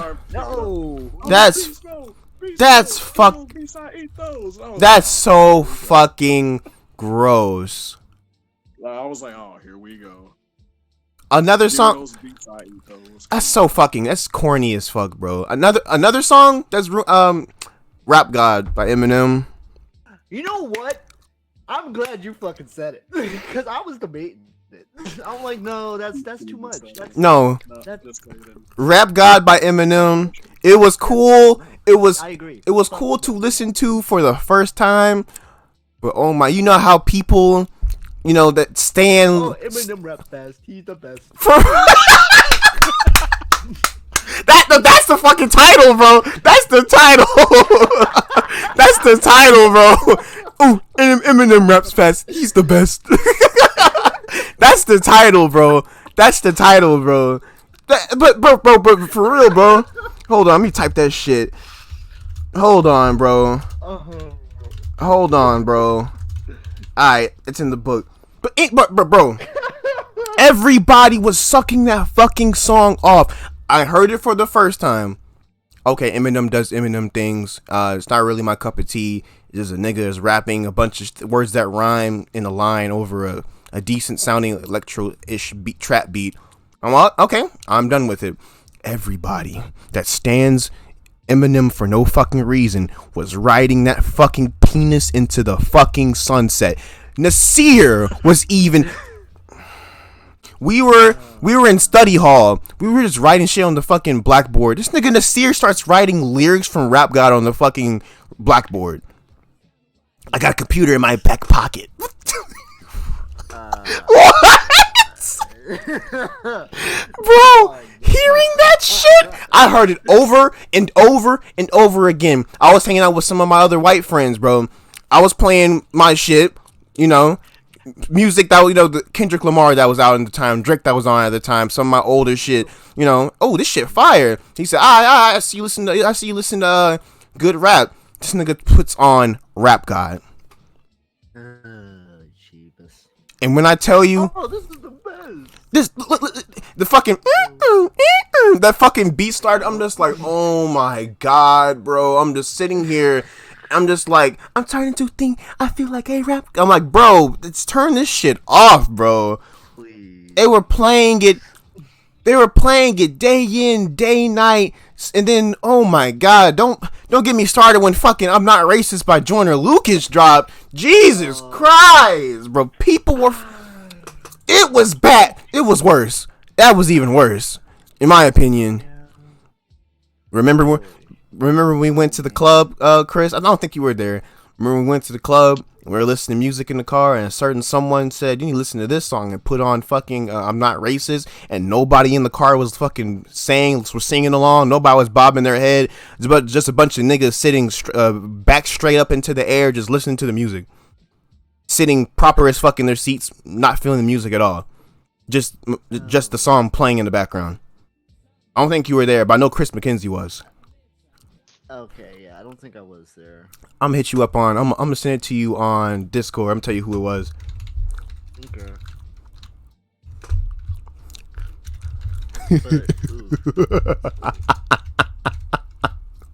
Ooh. Killed the whole fucking vibe. Killed the whole fucking vibe. I'm just sitting here like, I'm just gonna go ahead and listen to my MF Doom. See y'all niggas later. I'm gonna sit in the back seat, listen to my Nas. Keep it moving. That shit was trash. And I know an artist that only one person in here listens to. Who? You. Who, me? Lil B. Nobody even cares. Shut the fuck up. Okay, the thing about Lil B though is that man is. What, Chris? Are No. you gonna defend us? Don't. Chris, Okay. please. Lil B is Chris, a. please. Obviously, Come on, Chris. it's Lil B is it's dumb as fuck. Thank you. What? Thank you. Because I was saying, Chris, come on, man. We were friends for Lil B is an inspiration to all. Call me Kurt Angle. Call me Kurt. Child Support. Classics. Classics. Wonton Soup. Classics, bro. Come on. Fuck me. Classics, bro. Bruno with the Pruno. What other rapper do you know that has a 152 song mixtape? Nobody, nigga. Come on now. Oh wait, hold the fuck up. What? Bruno with the Pruno has over 100 songs on it. Which other rapper you know has over 100 songs on that mixtape? None of them. Case closed. Just quit fucking this dude. Case closed. Nobody. Bruno with the Pruno has over 100 songs on the fucking mixtape. Which one? Who else? Who else? Answer me. Nobody. Waka Waka Flame came close. Waka Waka Flame came close. But it wasn't over 100. It wasn't even touch 100. But anyway, we're not gonna talk about religion on stream, you know. But it is what it is, bro. Base God, you can't. Base God, you know what it is, nigga. You know what the fuck it is. And Chris, you supporting him, so I'm. What you mean? Come on, bro. Anyway, another song that I fucking hated. I think you commented on this when I posted this on Twitter. Party Rock Anthem. Hey. Oh, Honestly, Party Rock sums up the weird early mid-decades obsession with Euro, electro, and fusion with Americanized pop, and it was an atrocity. But I have a soft spot for it. 2012, 2013, 2011, 2010 was the weirdest stretch of music I ever fucking heard. You had shit like that. You had shit like then you know somebody would try to put out some heat, like Katy Perry would put out some heat, you know, Drake or somebody would put out some heat. People will make decent music. Then you get shit like B.O.B. dropping, shit like Party Rock Anthem, and it's just like stop. It's fucking disgusting. It's like the 20-teens was like a weird period in which they tried to like connect everything into like a pop, into like Nicki Minaj tried to do it too. You know? Nicki Minaj tried to do it too. Starships. Yeah, and I remember that shit. Starships. That shit was even on. It was on Kids Bop, bro. That shit was annoying. Then we had shit like Watch the Throne from Kanye and Jay-Z drop. Then you got shit like this fucking Star Wars fucking cantina ass music, bro. The entire discography of Pitbull. Oh my god, I forgot all about that shit. Oh my god, shit like Gundam style, bro. Oh my god, it's disgusting. All this shit dropped. You know what else? Oh my god, there were so many music videos, for like Minecraft videos of this shit. It was just too much for me, bro. I tried so hard to like Minecraft. Luckily, my feelings and my efforts prevailed. But there were so many videos of shit from the Gundam style, fucking shit like Party Rock Anthem, where the fuck Every Day I'm Shuffling. All that shit was just translated into a fucking AMV via Minecraft. It was the worst shit, bro. It was I couldn't go to fucking Fun Spot. It was the worst of times. It was terrible, bro. You think niggas hate? You think back in like the early 2000s, motherfuckers was making nothing but like ringtone rap? This is literally like ringtone rap plus new game plus, bro. All the shit, all the shit you were listening to, like little ass kids were listening to, up to like old ass people, bro. It was disgusting. For one time in fucking history, trashy ass party music damn near into racism, bro. It's disgusting, bro. I couldn't even go to fucking Fun Spot. I couldn't go to like gatherings without hearing any of this shit. Especially Fun Spot. What you mean? Oh my, especially bro. I was trying to spit game. What else are you gonna skate to? I was gonna do it in a fucking alleyway, nigga. Fuck that. And to avoid this shit, I was trying to fucking spit some game, and then honestly, I was gonna throw Bruno Mars in there, but Bruno Mars has some heat. Cause girl, you're amazing. That shit was heat, nigga. I'll catch a grenade. That shit was heat, nigga. That shit was heat. But then again, it was drowned out by B.O.B. Party Rock Anthem. Other shit like that, bro. Man. Now, Chris, I got a question while we on the line. I got a question. What's up? Who was the artist that made that song The Way She Moves? Hey. You leave. Because I'm just asking a question. Why can't you just answer it? You leave that out of this. The way she moves. You leave my chill stuff out of this. Y'all you don't understand. The way she moves. I sure don't. You drunk to the motherfucker doesn't say. That's like a He's drunk to the motherfucker. You know, okay. You know what? That shit was pioneering early lo-fi, and I don't want to hear you. It's like you can make the argument. You out here ripping that shit.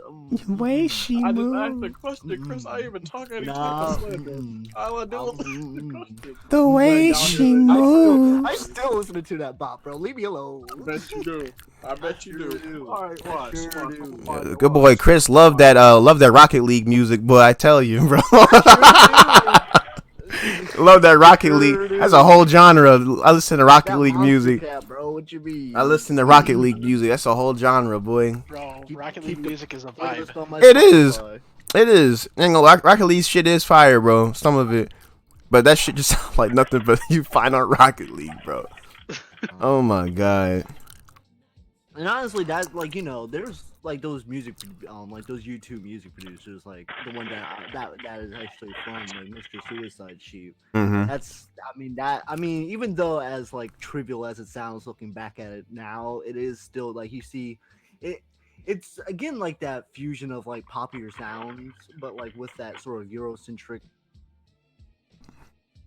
music production, because the heavier synths and like the sort of like electro poppy sounds. Yeah. But like again, it's a little more understated than what you hear on the radio. It's not the abhorrent, unnecessary. Honestly, party rock. When I tell you, bro, 2012, 2013 was a very, very weird time for music. Because you know what? Another fucking thing I hated came out was fucking dubstep, and I fucking hate dubstep. Bing-a-ring! All that shit was a terrible time for music, and I can see where that comes from. And I'm so happy that Ye and Young Money and everybody else came and helped save us, because it was really bad. It was nothing but weird ass party music. And 2012 for me was not a party year. It was not. So it was just. If I could choose a song, a collection of songs, or just a time and space that I just did not fuck with vocally, it would just be the 2012 to like 2011 to like 2014, 2013. And other than that, luckily those sounds died out like a year later. What the fuck is LMFAO doing now? Nothing, not a damn thing. They're making like vines and shit. They're making like videos or some shit. I remember seeing. I keep seeing them on Facebook, but I don't think anybody recognizes who they are, which is sad. They're old as shit. They started doing that shit. Yes. They were like in their mid-30s when Party Rock Yes. came out. Yes. What's on there? Yes. Now they're in their 40s and shit like that, or maybe even 50s. I don't fucking know. That's probably one of them, honestly. I think it was a shorter one, not the taller one. I don't fucking know. But they did make one hit. What was it? Yeah. I'm in Miami trick. That was. Oh my God. It was kind of decent. That polka dot bikini girl. That shit was trash. I'm sorry. Nah, that was bad too. All of it was ass. All of it was ass. All of it was pretty bad. Like, oh man, that shit is wild. So Chris, was that the song? Go away. It is. I found it. I knew it. Suicide Sheep. But anyway, the thing that I listened to the I understand a lot. Like again, I don't like. Okay, see, I am still sort of appreciative of the time period, because even though yes, I get like I was just bashing on the huge heavy, sort of like focus on the sort of like EDM-y trackish, like the over saturation of EDM, because essentially it took EDM from Europe. It's seen in Europe. Mm-hmm. And like just McDonaldized it. But I'm also like a huge. I'm also grateful that I did that, because I know like you just said that you hated dubstep, and that's completely understandable. Mm-hmm. I understand why, but also it opened up like that sort of like music venture for me, because I am a big fan of like EDM. I fell off for a long time, but I'm like actually starting to get more into it again. Mm-hmm. Yeah, EDM, and that sort of like opened it to like for me it was like getting away from songs that are like necessarily heavily lyrical, and like yes, I like songs that are lyrical. I like rap that is super that's how I like my rap. I like my hip hop to be very lyrical, but like to get away from that and like find songs that are like either that use like instrumentation and beats and like these fast BPMs and like just like that sort of sound is. It wouldn't have happened if it didn't come over at that time. Yeah, exactly. I'm super appreciative of that. Now, yeah, I can appreciate that too. A little like flower out the pile of shit that was the shit that came out. Exactly. There's the subgenre of the main genre of the main genre. Devon, do you have a song that you hate? Do you hate with a passion? Thank you for dropping by the way. Absolutely. What song? It's a song by Taylor Swift. I know she has a lot. Back from 2015-ish. Let me look. 2015. Taylor Swift. Damn it. 25th. Bad Blood. Oh. Yo, you're gonna have bad. Well, Kendrick was on that. I was just thinking about that too. Kendrick was on that song, nigga. Bad Blood. Well, Kendrick's part wasn't bad. I'm talking about. So at the time, I worked at this gas station, and I just Kokomo Joe's. Yeah, oh, that freaking place. And it came on at least once an hour, and man, I couldn't stand it. So, what you mean, bro? You didn't mention that song from Suicide Squad. What was that? Oh my. Wait, or was it? I don't think it was a different song. Yeah, that song. Hell, there's a few songs of hers that I can't stand, but that one, I don't know which one's worse. Swifty's gonna beat your ass. One. Shake It Off was ass. Oh my god, no. You know And when she started rapping, and all the little preppy bitches started get up, think they was fucking Lil Wayne for like 5 seconds. Like they got up. Oh shit. Good job, Samantha. Good job. It must have took you 8 years to memorize that fucking line. Good shit. All the little girls. Oh my god, you fucking smashed that. Oh goodness. Ass. No. Ass. Shake. Oh my god, I really want to see Taylor Swift shake her non-existent ass. I love it, bro. I love it, bro. I love it. I want to see her jump up and do a very egregious take on what she think black people look like when they rap. Let me throw on my leopard print hoodie and some fucking weird ass hoop earrings and some rings and a chain. Do the little like John Cena word life hand signs, a little surfer hand shit, and just start swaying left and right and start fucking quote unquote rapping. It was fucking trash, bro. Yeah. It was ass. It was ass. It was ass. So I feel you on that one, Devon. Taylor Swift does have a couple hits though. You got a couple hits. Some pretty decent songs out there. Yeah. I mean, 1989 actually wasn't a bad album. Not gonna lie. Isn't it like her recent stuff like actually supposed to be really good? I'm gonna have to look into it. You know how the Swifties feel about her music. I know it's like it's like a turn from her more poppy sound. It's actually like a more folkish inspired album.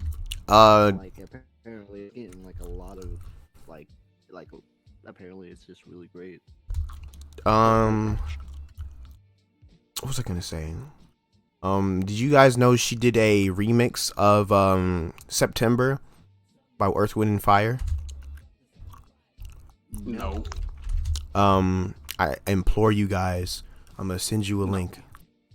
No. It's the worst shit you've ever fucking heard. What? It's September. It's September, but Taylor Swift. Yeah, that's all. That's all I got. That's all I got to say. There's not a lot to say about that other than why. I don't know. You know how September is a upbeat, lighthearted, track. It basically her version puts you into this weird ass country sleep. Oh, no, I'm done. It's like ding ding ding ding, ha ha ha, Aria, Dancing in September. It's just the dumbest shit ever. All you hear is weird ass country twines from her guitar, and it's just like, why? Right? Why? Well, the Billboard quote is that September co-writer comments on Taylor Swift's lethargic as a drunk turtle. So that's a good indicator for that one. It was trash. I like to troll Keontae with it by playing it in his chat. but Lost Ryan. Oh, what happened? Oh, He's right off. Damn. I'm gonna beat your ass. One more song that I fucking hated. Moves Like Jagger is another piece of shit. Oh, I forgot all about that. Oh, Parodies? no. There was a whole lot of Minecraft parodies on bring that it back? song. I told you, bro. Brought it up. Bro, I'm telling you, every song I mentioned I hated, there was a matching Minecraft AMV recreation. I shit you not. All this shit was recreated on Minecraft. What? Oh, Moving to the nether. I would fucking if I no, but am I right though? one that played two growls on it. As soon as I heard that fucking whistle, bro, I was just like, turn it the fuck off, please, bro. Stop! That shit gives me war flashbacks. Oh my god, bro. Oh, that's PTSD right there. For real, bro. That's just like, oh my god, that's mental abuse right there. That's literal mental abuse. I cannot fuck with that. Moves Like Jagger was that was like rubbing your dick on a dirty ass surface and hoping you don't get herpes. That's just literally what Moves Like Jagger was. It's a ugly ass song for a ugly ass nigga. Mick Jagger got hits, but damn is he fucking ugly, bro. Can you believe that song is like 9 years old now? It makes you feel old, doesn't it? Almost 10. Yeah. Yes, it does. And to think, around the time all this music dropped, we were like freshmen. Freshmen were like in the 8th grade. I was a freshman. It's crazy. To start off my high school career, I get to listen to all this dookie. Welcome to high school. Here is Potty Rock Anthem. You're gonna love it. You're gonna love it. It was just so much trash coming out in that era of music. I'm just glad we're in 2021 and we listen to nothing but trap now. I'd rather listen to that.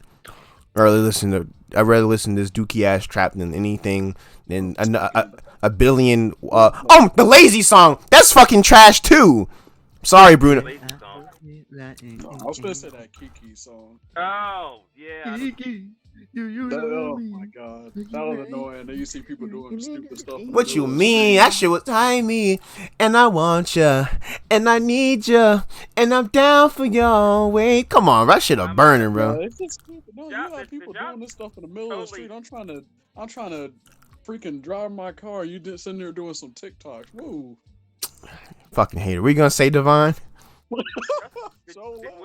there a topic that rapper who's going to jail or whatever?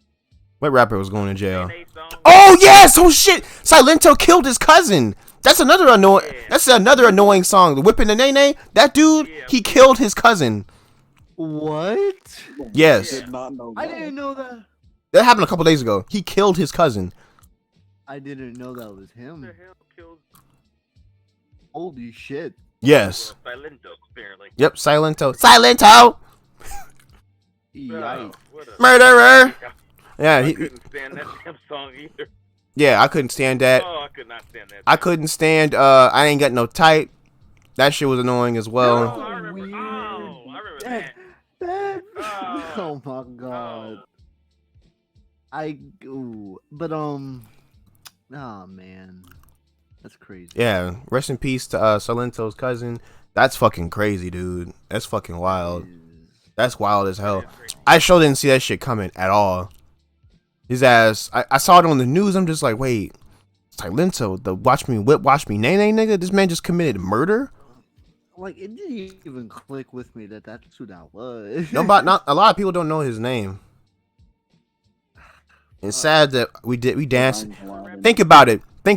We danced that shit for our senior shit, bro. We danced to a murderer. Oh. Well, at the time he wasn't, right? I mean, Too late now. yeah. We're all going to hell. But I'm dead. There was like a weird period in that era, in that time though, where there was just a bunch of like, okay, I get we also grew up in like A really dance, grew up yeah, a when dance there was, era. like, dancing, but it's sort of like it had another resurgence, and it was weird. Yeah, because it was all for like Vine and all that other shit. A lot of people kind of like started bringing shit back and just doing more challenge. They're called challenges now. TikTok has its own stuff. That's right. Yeah. Because you had the whipping Oh name, no. and like what was Not it? really Hit the Quan. What was the one that stole Milk a Few Bucks beat? Oh shit! What is that? What is that song? Hold on. Rapper. Hold on. I know. Hold on. I know what the fuck it is. Holy shit! Oh, it's gonna break my brain. Hold on, Google. Oh. Y'all need to calm down. Hold on. I know that shit. Hold on. Because the song wasn't even that good. It really wasn't. Oh my gosh. But like nobody else. You know, I know what you're talking about, but what the fuck is hit the juju on that beat? Juju on that. There we go. Oh, Yeah, I that shit was forgot about ugly. that. You ugly. Yo, your mama's son. That shit was ugly, bro. That shit was trash. That shit was ugly. Like it's funny. We went into like school and shit like that. Went into like high school and in our tween years with this shit, and then we exit like our childhood with that trash too. Exactly. It's wild. It's weird. It was just weird seeing how cyclical it was. It was like, literally like a decade later. It just resurged. Exactly. You thought we was fucking done? Hit that fucking juju for the one time. Whoa, dance, nigga, dance. It was the worst. It was the worst shit.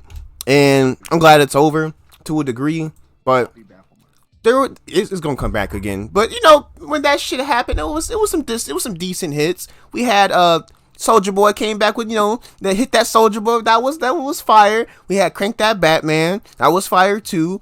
The Stanky Leg, that was decent. We had Jerk, that was also decent. Cat Daddy, that got the Chris Brown vouch, that was decent. We had a little bit. But overall, it was ass though. And for our last topic before we head out of here, what is a video game you guys it got too much clout? It wasn't. It was playable and it got its point across, but it got too much fucking clout. Anybody? I'm about to pick a game I actually played. Yeah. Because I actually, honestly, at first, personally, this is just my opinion on it. Mm-hmm. Because really, I didn't play it, so really, I shouldn't even try to have judged it as I did. I was actually gonna say No Man's Sky. I still thought y'all were hyping that up like 10 times over. I'll admit, the thought of exploring the galaxy. That's cool. Finding shit that other people will not find for years potentially was very attractive to me. Early on when I first got the game, it was very attractive to me. Continue. Well, you're in a time now where pretty much multiplayer is like a big old thing. You want stuff like, you know, other players attacking you and stuff. You want that little aspect of it. But it's just like, if I went throughout the whole game without finding a single person, I'm discovering these new species, all that stuff's cool. And when you, cool. Yeah, it just seems kind of underwhelming. I felt like in a galaxy that has so much to offer, it felt like you were too alone. Even with fauna and all this shit there, it just felt like you were too alone. To me, even still, in my opinion, today. Still? I mean, if you don't have friends to play with, for me, it is. Isn't it crossplay? It's cross-play, but you really gotta find a group of people to play it with. Sure, I'll play it with you. It's like Minecraft for me. I can't get any enjoyment without playing with, I feel you. But you feel like the game got too much? Bobby, it got its rep for doing what it initially, at the core, for doing what it was supposed to do. But overall, I don't think it got that much attention. I don't think it got that much praise for it, honestly. Also. Anyway, that's the point. I missed that. Like, honestly, I ain't gonna lie. I hyped that game up. What game? Anthem, and it was so underwhelming. How do you feel? That game was really being hyped up to be something pretty great. How do you feel? Open world, all that. How do you feel? Honestly, I felt like crying. How do you feel? I've never been so disappointed. And then, Bobby, you should have saw what happened. They made it for free on PlayStation like a couple months later, bro. Hey, look, no, the thing is, I got my money back. I returned it. I said I didn't want the game anymore because it was so underwhelming. Right. I returned it. Honestly, I did end up buying it again for $7, but hey, that's what you do. Actually, not $10 for pretty much the highest edition of the game. Mm-hmm. That's $10. I ain't losing nothing over $10. I'm still going with No Man's Sky. Fortnite. Fortnite. Yep. Oh, the save the world portion. The game in general. I mean, I don't know. Honestly, their ability to actually use like pretty much what's popular at the time, actually being able to incorporate into. But here's the thing, though. That's not what Fortnite was originally about. That was like a throwaway mode. It was really originally supposed to be the actual campaign, right? Yeah. That's what they were. That's what they were selling us. I wonder, supposed to be like 14 years ago or something. I don't know. Yeah, they were showing shit about that game for a minute, but they weren't selling us the battle royale. They were selling us the save the world portion, and from what I know, nobody plays it. This shit should be free. I would. Yeah, it should be free, but I don't see the point on paying for something that they said was supposed to be free. Right. Pull a whole Yankee swap move on me. Say, "Oh, I changed them." Honestly, but it's just I can feel I understand what you're saying, but it's just like, yeah, I feel you, because like they just said fuck it and just put all in on the battle royale, like just. Look, they already making. Yeah, there's no reason to now. Yeah, it might as well just be free.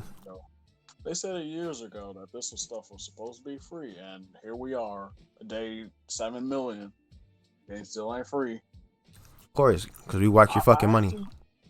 I'm not gonna lie, I do look forward to actually playing Save the World. I've honestly always looked forward to it. That's actually one of the reasons why I got Fortnite. I heard it was going free.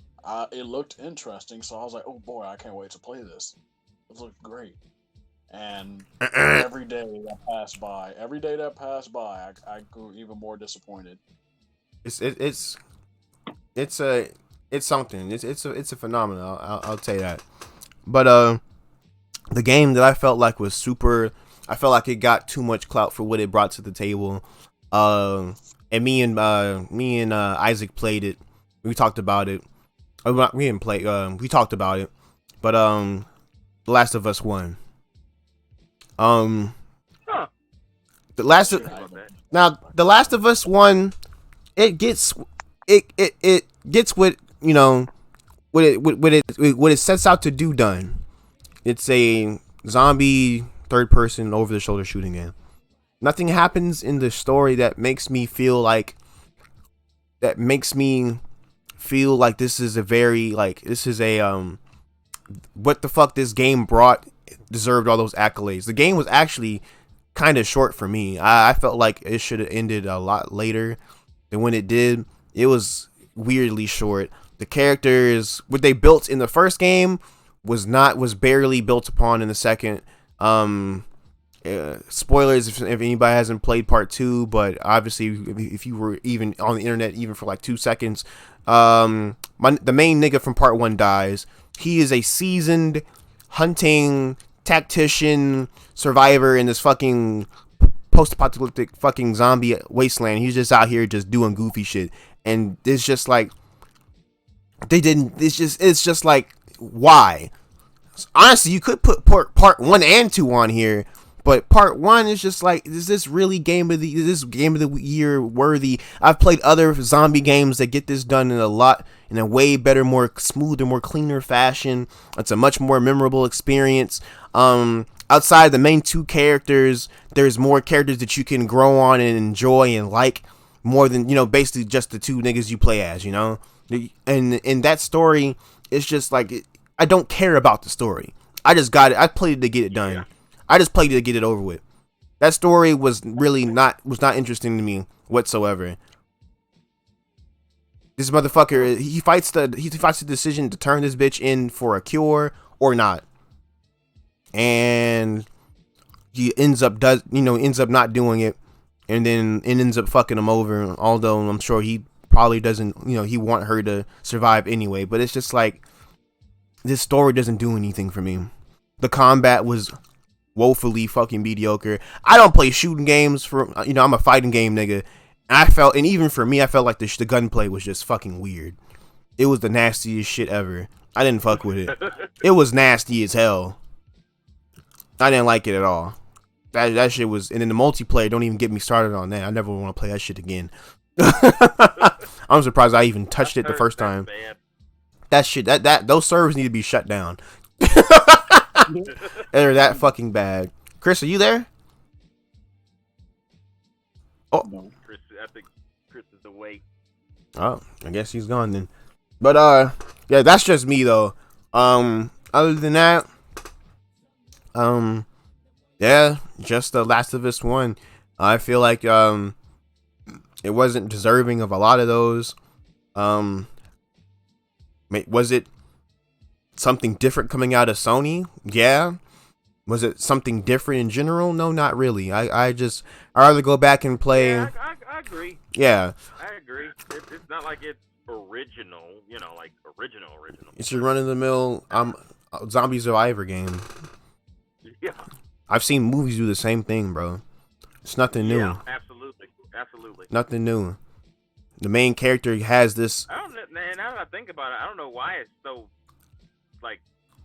accredited. I guess the acting, I suppose. I guess you can say the voice acting and shit is decent. For a video game than most. Generic.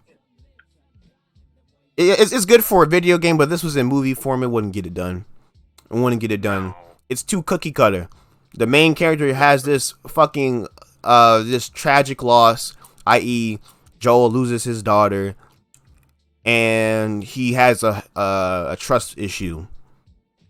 He unwillingly takes this younger woman that's a little bit older than his daughter, that taking care of her makes him miss taking care of his daughter, and then later on down the fucking game, he develops a fucking relationship with more of like father-daughter with the character he fucking found on the streets. Ends up losing her too. I've seen this shit is goofy. You played the second one or seen it? I've played a little bit of it, but I've seen a majority of the damn game, and it doesn't build on anything from the first one. Make it seem very underwhelming. It's very underwhelming. Yeah, the user reviews were very negative. Yeah, but then the user reviews are negative, but the critics, game of the year, everything, all that shit. You guys talking about The Last of Us? Yes. Yeah. I'm actually playing through the first one now, so I can see. Yeah, we're talking. Good thing you weren't here, because my pick for the most the game that got too much clout and didn't deserve it was The Last of Us 1. Really? Yeah. It did so much shit. It did shit that I've already seen before. I've seen tropes in other facets of media other than gaming that the game was woefully readable. And then part 2 didn't do a good enough job of building on top of it. It actually went backwards. it improved in mechanics, yes, but story-wise, go ahead. I'm sorry. yeah, but story-wise, I can't mess with it. I can't mess with it at all. You gain, and in part 2, it doesn't even really do much of that for me. You gain the ability to go prone now. That's just me. But yeah, you got a pick, Chris, or no? So I'm sorry. I was for just like most overrated game. Yeah, a game that got accolades that it did not deserve. Give me a second to think about that. I just gotta think about it real quick. Did those two already talk? Yeah, they did. Oh shit. Could y'all? Well, I don't know. Would it be all right? Let me think. Fuck. No, you really might think on this one. But Yeah. honestly, I'm not gonna lie. The one game that I did say around the time, actually, this is the second most game I did hype up, and that was Mass Effect Andrew. You weren't the only one. Oh, I was so happy. A lot of you niggas committed sins that year. I was fairly new to the whole Mass Effect scene, and then I was excited to play Andromeda and everything. And obviously, I do need to get caught up in Dragon Age also. And how did that treat you? Was Inquisition.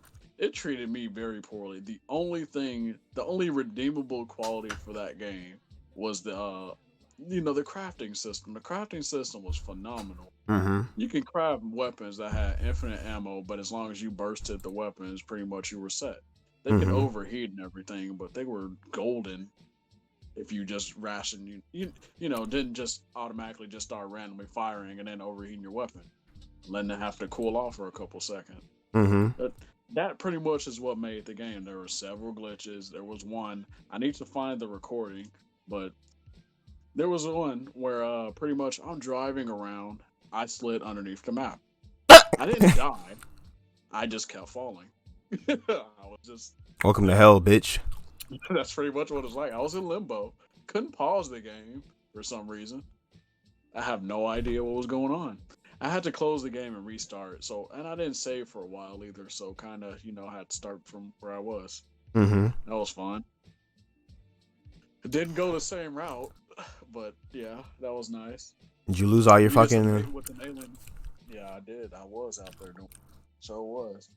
You get to mate with one of the alien races that pretty much you just met. I mean, that's Mass Effect's calling card. Fucking aliens. No, yeah, it is, but it's just that was a whole new race. You don't know nothing. This nigga's ugly, bro. This is untamed. This is uncharted vagina. It's so good. It sure was. Look, I don't know. She could have gave me space hurt. Trying to have all that. That's gross. I don't know. Chris, you got your lock? I guess I could be the first. I had uncharted land, so I guess that's cool. Filthy ass nigga. Gross. Anyway, you can go ahead, wax. Honestly, it's between. Okay, I know it. No, screw it. I'll say it.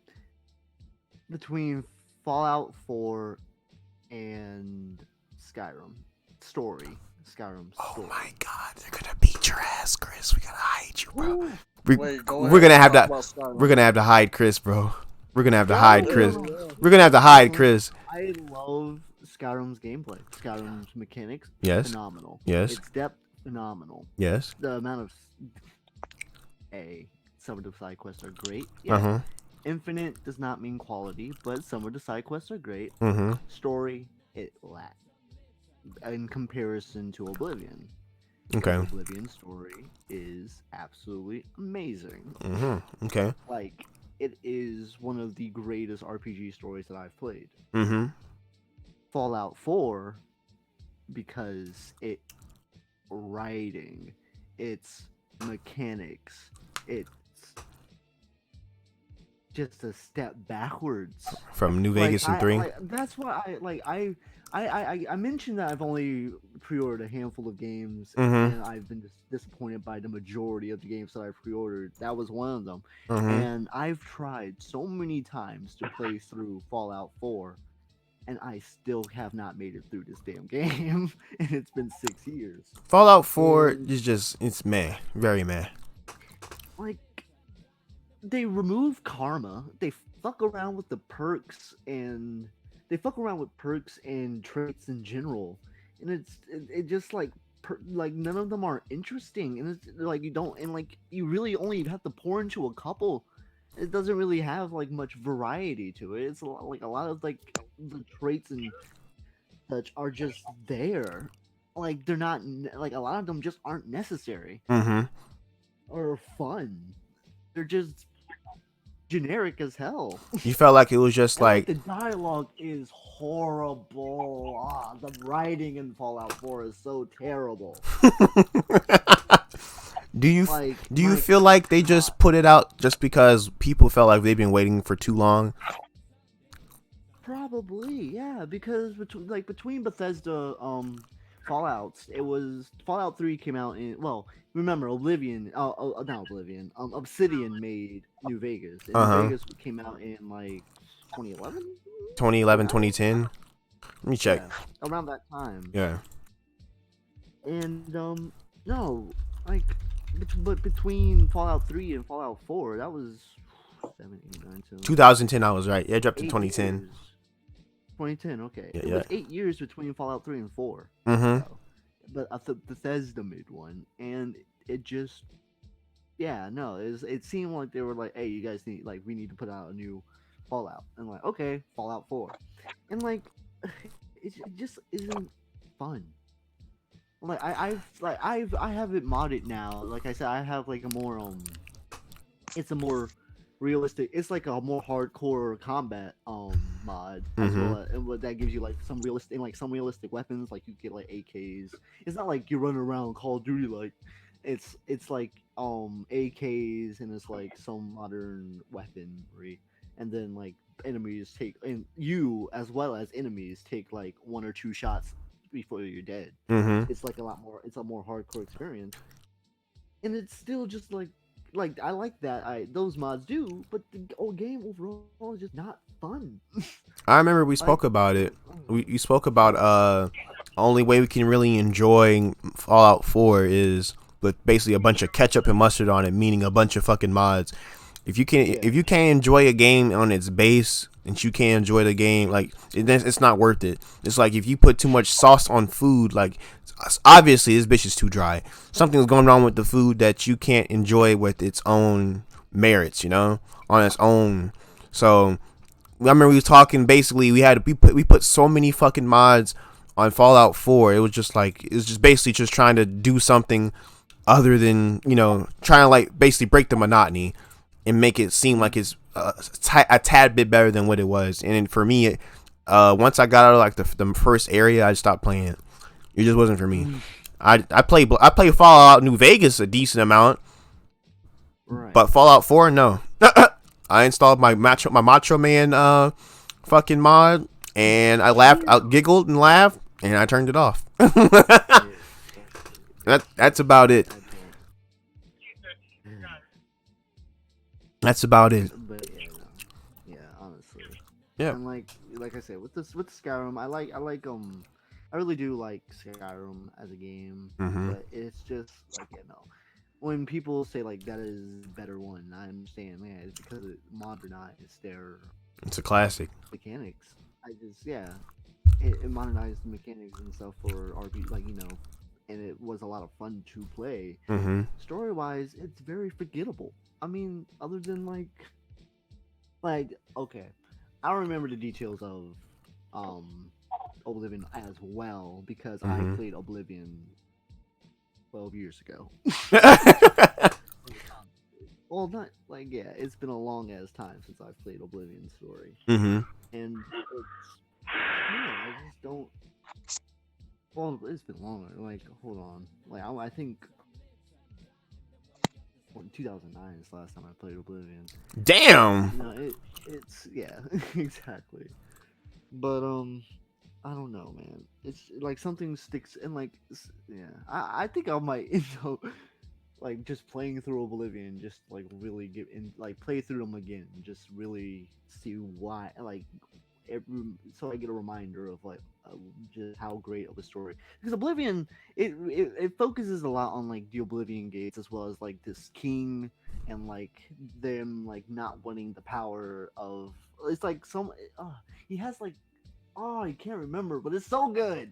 You're not. I know for one thing that it's not like just a generic chosen one story. Like Skyrim is that's exactly what Skyrim is. Chosen That's one. exactly what Skyrim is. Or chosen. You're the Dragonborn. You can yell like dragons. Congrats. Here you go. Now your journey begins, sir. But I don't. That shit was fire though. I feel you though, bro. I feel you though, fam. But you know, such bold words for a brave man. A lot of people will probably. I know if Isaac was in here, he'd probably box you over. Honestly, Skyrim his shit. But it's like I like Skyrim. I really do. Yeah. It's just the story is not there for me. What's the story? Isn't the story like you basically just stopping the return of the dragons or some shit? Yeah, you come like the dragon Alduin is back, and like the dragons are back, and you figure out that you have the ability to absorb the souls of dragons, and that makes you the Dragonborn. So the high Hrothgar people, the Greybeards, are like, hey, we teach you how to shout, and so it's We like, teach you how to shout.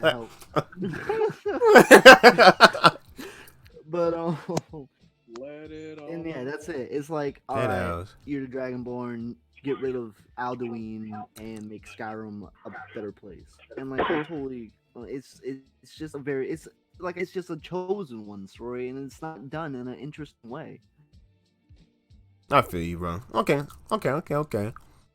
I feel you. It's just like they could have done more for how touted the game is. The story does not match. Okay. I can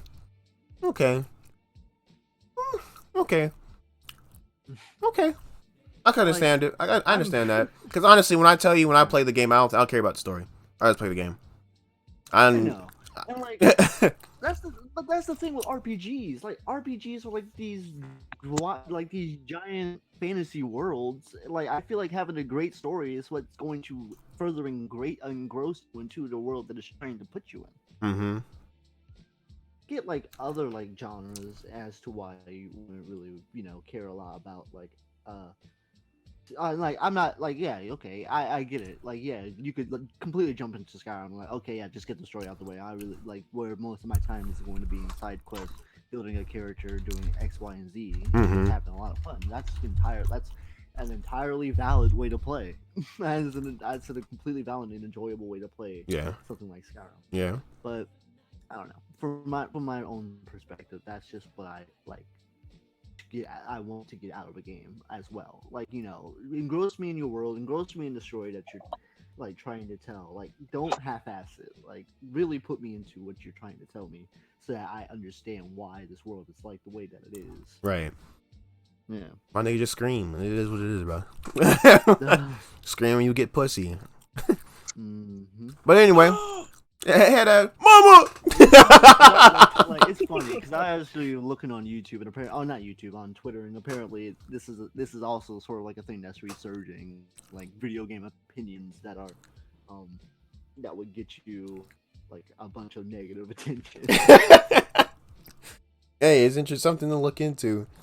But guys, we are approaching 2 hours and 30 minutes. This is actually, I think, one of our longest podcasts. It probably would have been longer if Devon was here a little bit earlier, but we're glad that he's here now. Thank you.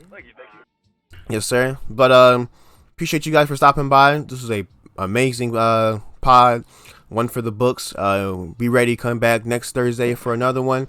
Lots of interesting opinions and views on things this time around. Most definitely. We're gonna bring this shit back again next week. But anything you guys want to say before we jet out? By Dogecoin. This nigga Devon. This way. No, I can't. Chris. Late to the party. Are you good? Chris. Hell, like if people are watching it on YouTube, like maybe drop their own like super controversial gaming opinion. Big facts. Or Smash that like and subscribe button. Share with your friends in the comments section. Tell me something you might want to get fucking persecuted for. Okay. I better not see a single Halo thing in the comment. I better not. I'm sure probably somebody. A lot of people don't. Eternal Halo 5. Halo. A lot of people don't fuck with the walking. A lot of people don't fuck with walking, which is funny, or not being able to ADS on every weapon. A lot of people don't like that. Then don't play the game. Some people want to play Well, it. We're not even. older games it makes sense. The newer games it doesn't. Yeah. That's all. Don't try to defend. Yeah. Then that's why the Fusion's at least trying to. But anyway, all I gotta say is to fuck the Cupid Shuffle and fuck whatever school. If y'all niggas are watching this and y'all were forced to dance in school to trash ass wave music for whatever reason, you should have dropped out. Resist, okay? That's all I gotta say. Fuck the Cupid Shuffle. But Honestly, worst time. but yeah. That's it. Everybody. Appreciate you guys for stopping by. Appreciate everybody in chat right now. Yeah. That was a good stream. Peace out. And y'all have an amazing Thursday night. See ya.